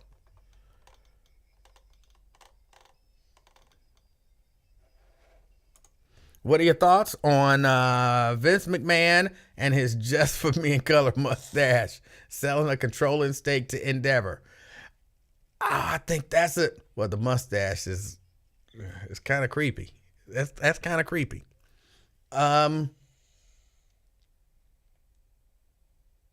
I don't know. I don't know. I think if Endeavor was smart, they would convince him to step out of the reins of the creative portion of the company. Because from a business perspective, apparently the man he know what he's doing. But from a creative perspective, his ideas are antiquated. And if they can convince him to step out of that arena, other than that, they're going to kind of have to let him go. They're going to have to figure out a way to get rid of him. I'm not against the move to sell.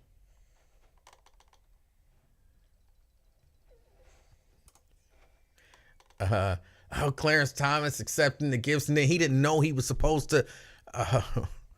That Clarence Thomas, he just is crazy. Black Lion want to know what's the right circumstances. The right circumstances is I have a number in mind financially that they would have to meet. And there are some, there are some things that would have to happen title wise, control wise. The word just escaped me. Support staff wise. None of those things I think they would be willing to do. I would, but if they did, I would be down with it. Like I would need a producer. I don't mean a technical producer. Of course I would need one of those. I mean a producer. At least one, but probably more than one.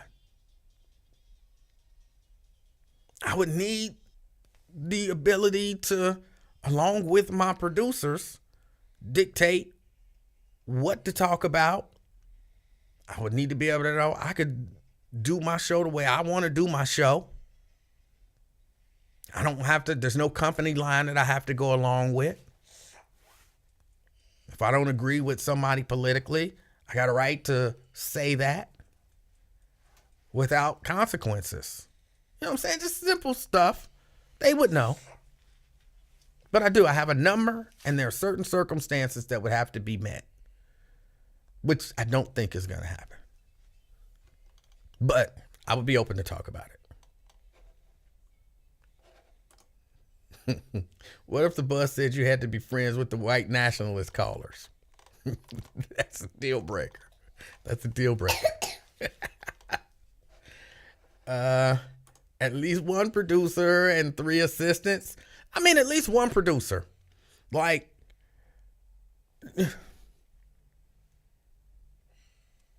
you need help to do this stuff, to do it effectively. You know, look, and I don't have, I'm bringing Lincoln up, but I'm not bashing Lincoln. I don't have the personality that Lincoln Ware has. Like, I'm not going to be Betsy Sunderman's friend and go play pickleball with her. You know what I'm saying? I don't have that. And that's not a knock on Lincoln. That's actually, like, it's cool that Lincoln possesses that likability factor, that he can call Joe Dieters and they can be buddies with him, knowing that Joe Dieters is as racist as they come. You know what I'm saying? Like, Lincoln has that ability. I don't. And again, that's not a knock on Lincoln. It's not from my perspective. It's just, I understand that he has a different personality than I have. And Lincoln has done amazing things, allowing that outgoing, friendly, personable thing to work for him. And because of that, he has a whole lot of friends that covers up for a whole lot of weaknesses that happens there. Whereas there should be a producer calling members of city council when issues come up, setting up interviews, getting things in order, saying, okay, Lincoln, here is the issue, laying it out, you know, helping him understand the issue and the fine points of the issue, and getting guests lined up and ready and having him prepped for interviews. Now, I mean, some of that is on him as well, but there should be at least a person, but probably a small team of people to do that. Trust me, Rachel Maddow ain't just off the strength of being Rachel Maddow booking guests for her show, knowing all the senators and calling them. She has producers. That's what they do. John Oliver, he got a whole team of producers and writers and all of that stuff. And that's what they do. They together come up with the topics and research them and all of that kind of stuff. That's what happens. Cunningham, trust me, he got producers. And when he say, I want Simon Lease on the air, I'm sure he can call him, and maybe he does from time to time. But trust me, his producers are like, let's get Simon Lee's on. Let me call this person. You know what I'm saying? There's a whole team of people that's supposed to make this stuff happen. Lincoln is making this stuff happen, and it's just Lincoln. Now, and again, this is not a shot. I promise y'all this is not a shot. I don't mean this as a shot to Lincoln in any way, shape, or form. If you listen to the Lincoln Ware Show and you listen to Bill Cunningham, they're different shows. Not just different in tone and all of that kind of stuff, but different in terms of Cunningham is always, not always, but he gives out a lot of information.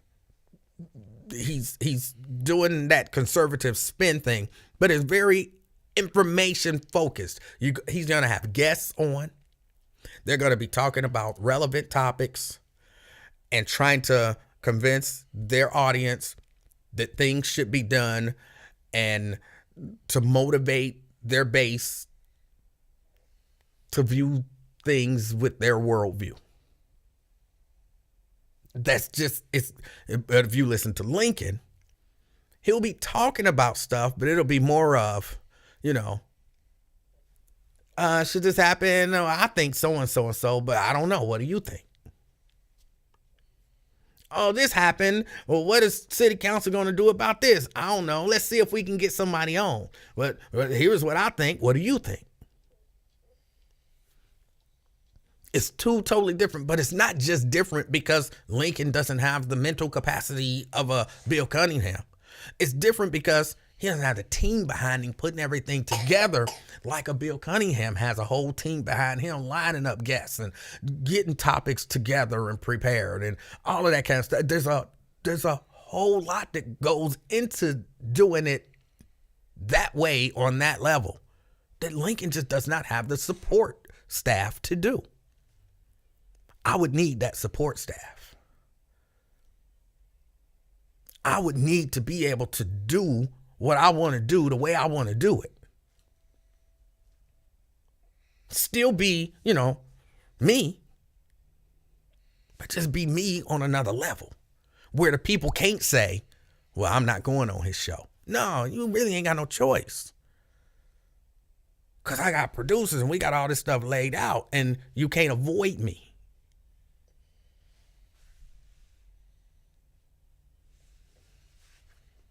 So that's what I'm saying when I say I would need all of that stuff. And again, Lincoln does amazing. Lincoln start talking about something and then so-and-so call in and Lincoln does a quick interview with him. It's amazing. His personality, Lincoln Ware's personality brings that to you. My personality is not going to bring that to you. I need a team of people to bring that to you. But I need it to be more consistent and, I don't want to be, I don't know. What do you think? No, I want to be this happened and then this happened and then this happened. Remember when you voted for this? No, back on the floor of council in 2017, you said this. When did you change from this to this? You know what I'm saying? I need a team. So if I'm going to do it, it's got to be a good team there.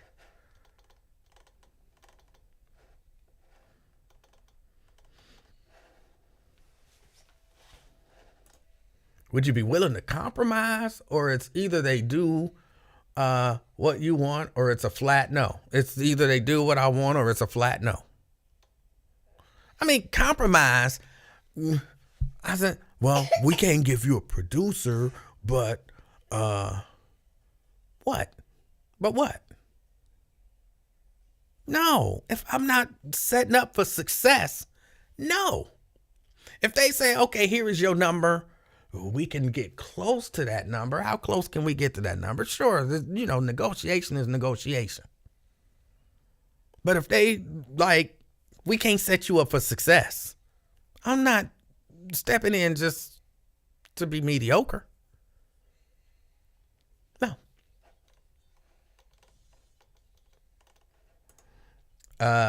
You asking for some white power. Ain't gonna happen. Yeah.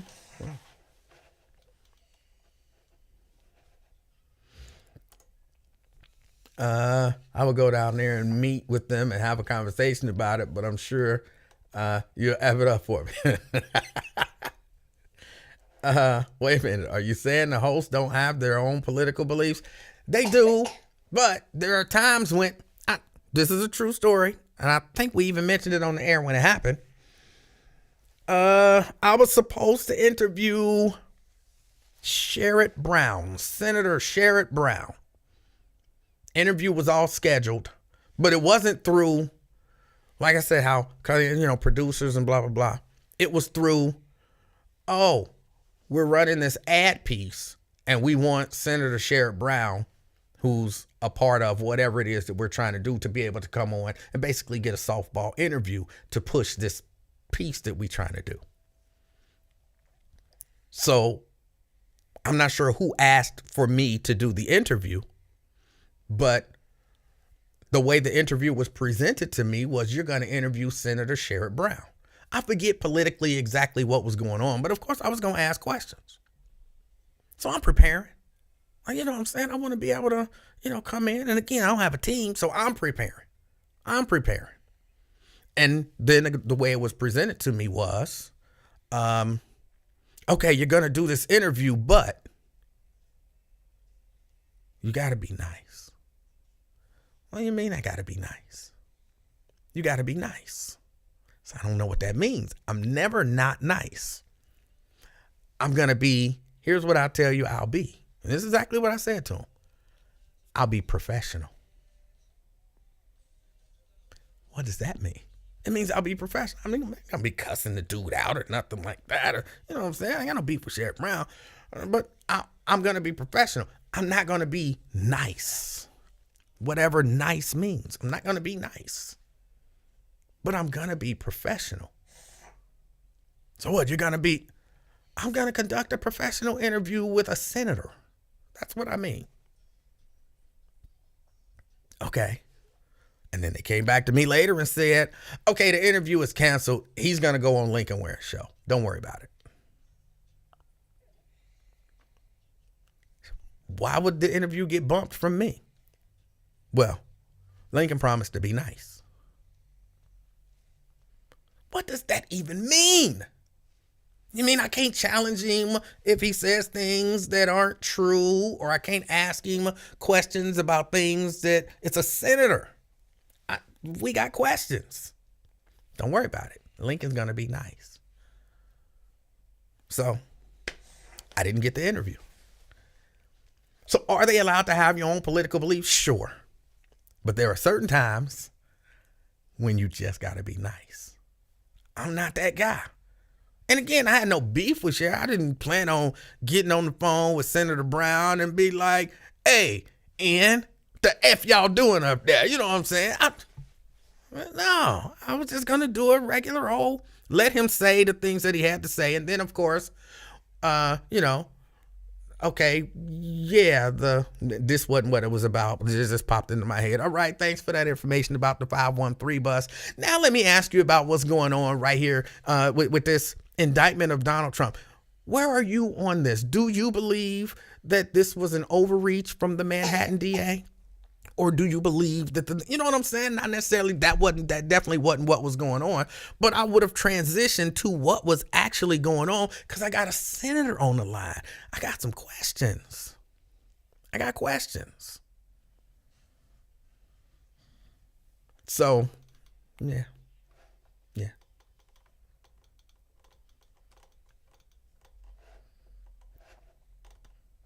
Let's see. Lincoln goes still on you when he see you. Why? I didn't say anything bad about Lincoln. I didn't say anything bad about Lincoln, and I definitely didn't say anything that's not true.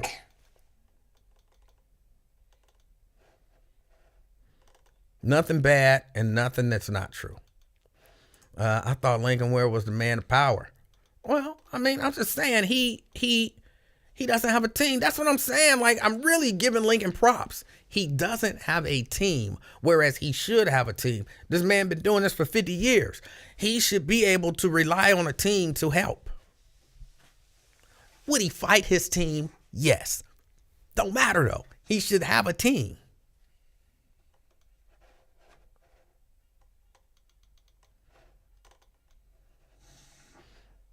I'm not making any excuses for Lincoln. He does not have a team.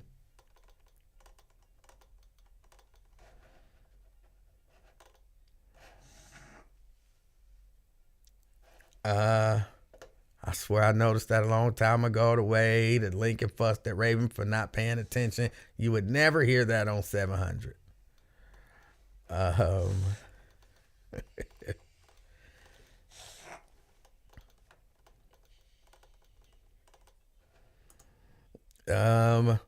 What if they can't afford a producer, but they will get your transmission fixed?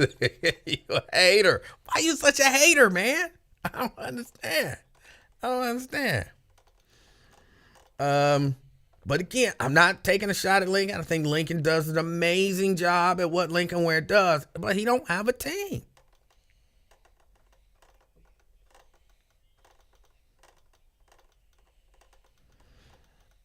I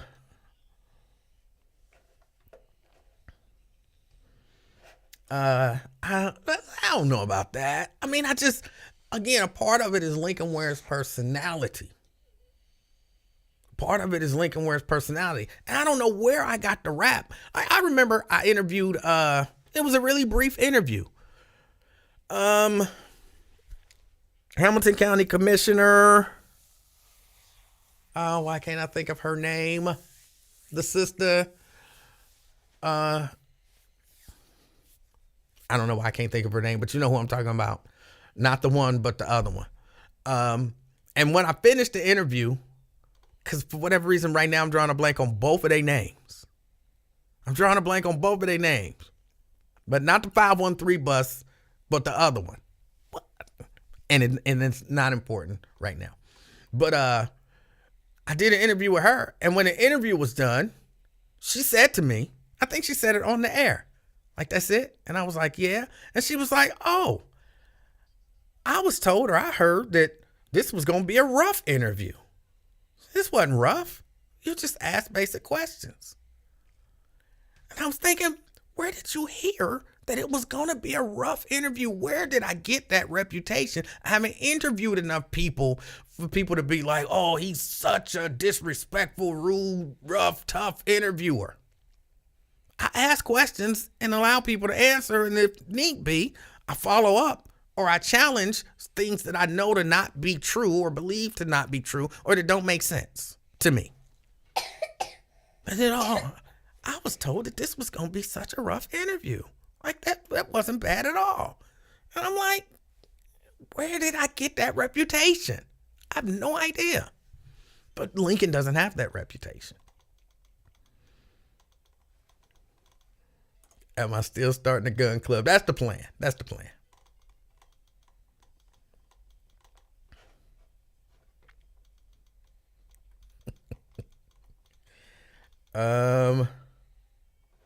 You was part of the Lincoln Ware team when you was there, right? No.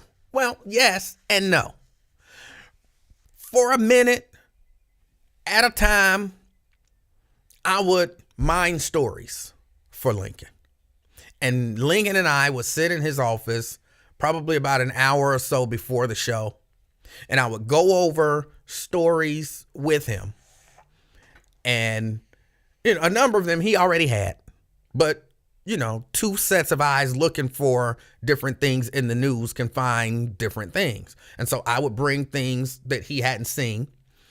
And, we would discuss the topics. And I would try to help him in terms of determining how are we going to approach this topic. How is this? I don't want to say too much because some of this would sound like I was taking a shot at Lincoln, but I wouldn't be. But how is this? Okay, we got this story, but what's the topic? Because the story and the topic are two different things. And we would develop that. And that was kind of when our relationship turned exceptionally contentious because he didn't want to listen to me. He would listen. He would listen to me in terms of when he got on air, when what he was doing wasn't working. Then he would do what I told him to do, and then it would work. Most times, not all the time, but most times it would work in terms of disseminating information and being engaging and, looking deeper into an issue than just the surface. But he felt like I felt like I was running him. And I'm like, bruh, you the voice, you the face. I'm just trying to help you. So I think he was so used to doing what he do without a team that he didn't really know how to work with a team. He felt like you gonna get credit. And I'm like, Lincoln, don't nobody know that I'm here helping you. But he was so worried that I was gonna get credit if it was good. And somehow that, caused some rift.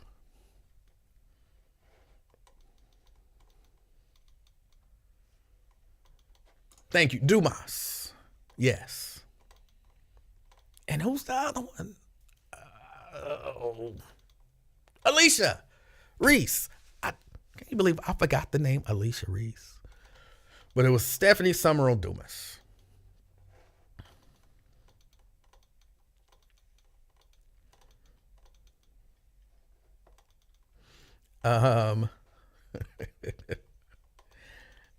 Let me see. What is it? Oh no, I gotta take that down because I can't see the name. BMO say, what's good, E-Man? When you gonna get out and do some of them First Amendment audits? It ain't warm enough yet. I stepped out there and I was like, this ain't freezing, but this ain't warm. I'm gonna give it about a month or so. And then, I'll probably be out there.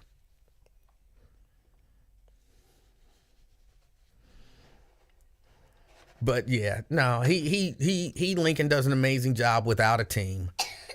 And I wish he had a team. But if I was there, I would need a team. And I don't really see that happening because a team costs money. And they don't want to spend no money. So that's why talk is expensive.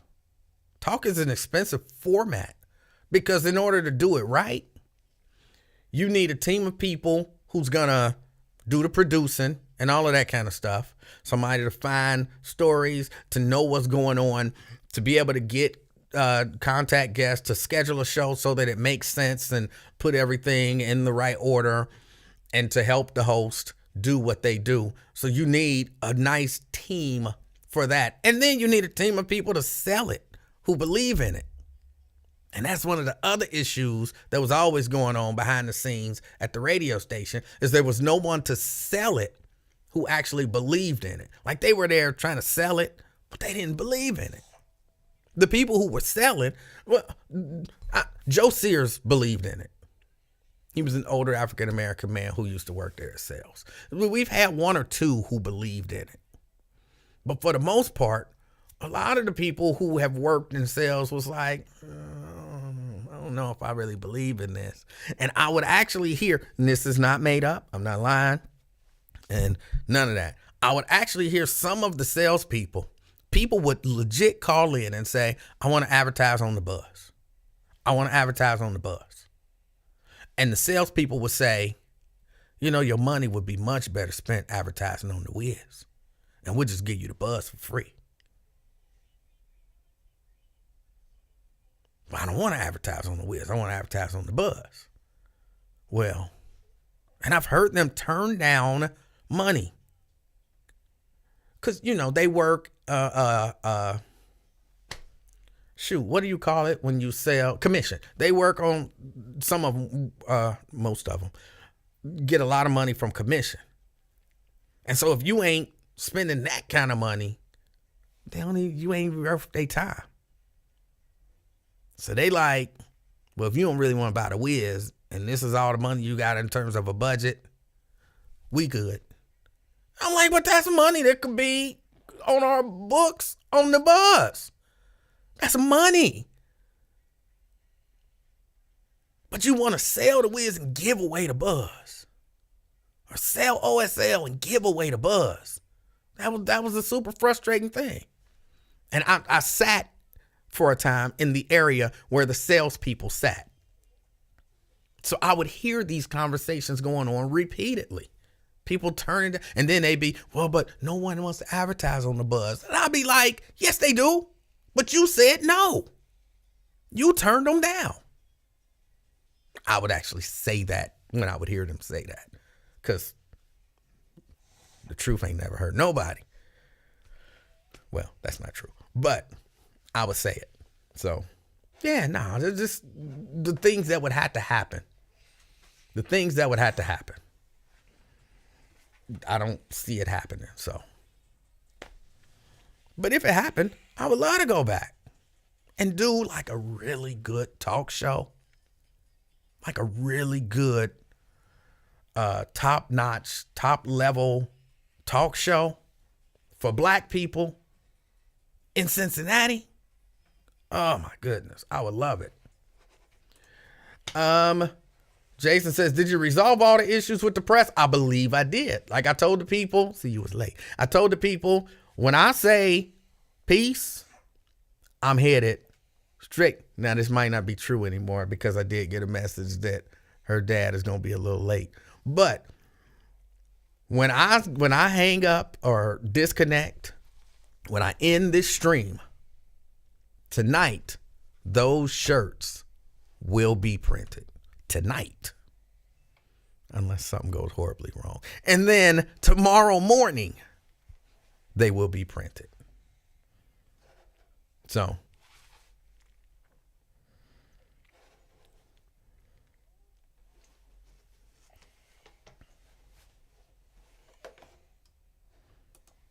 let me see. You think they gonna charge some of the parents involved in the R. Kelly case? They got text messages from a mom telling her daughter to sit in his lap and seduce him. If they do, then maybe they'll charge them. Some of them parents should be charged. But look, it's 5:25. I got to get out of here. I know Wyatt probably on. Wyatt, if you're not on, what you waiting on, bro? Y'all have an amazing rest of your day. I got some stuff I got to do. Make sure this little baby is taken care of and some shirts to print. So y'all enjoy yourselves. I hope something amazing, life-changing happens to you by the time you go to bed tonight. All right? Until next time, it's been the Afternoon Experiment. My name is Emanuel Livingston. I'm out, y'all. Peace.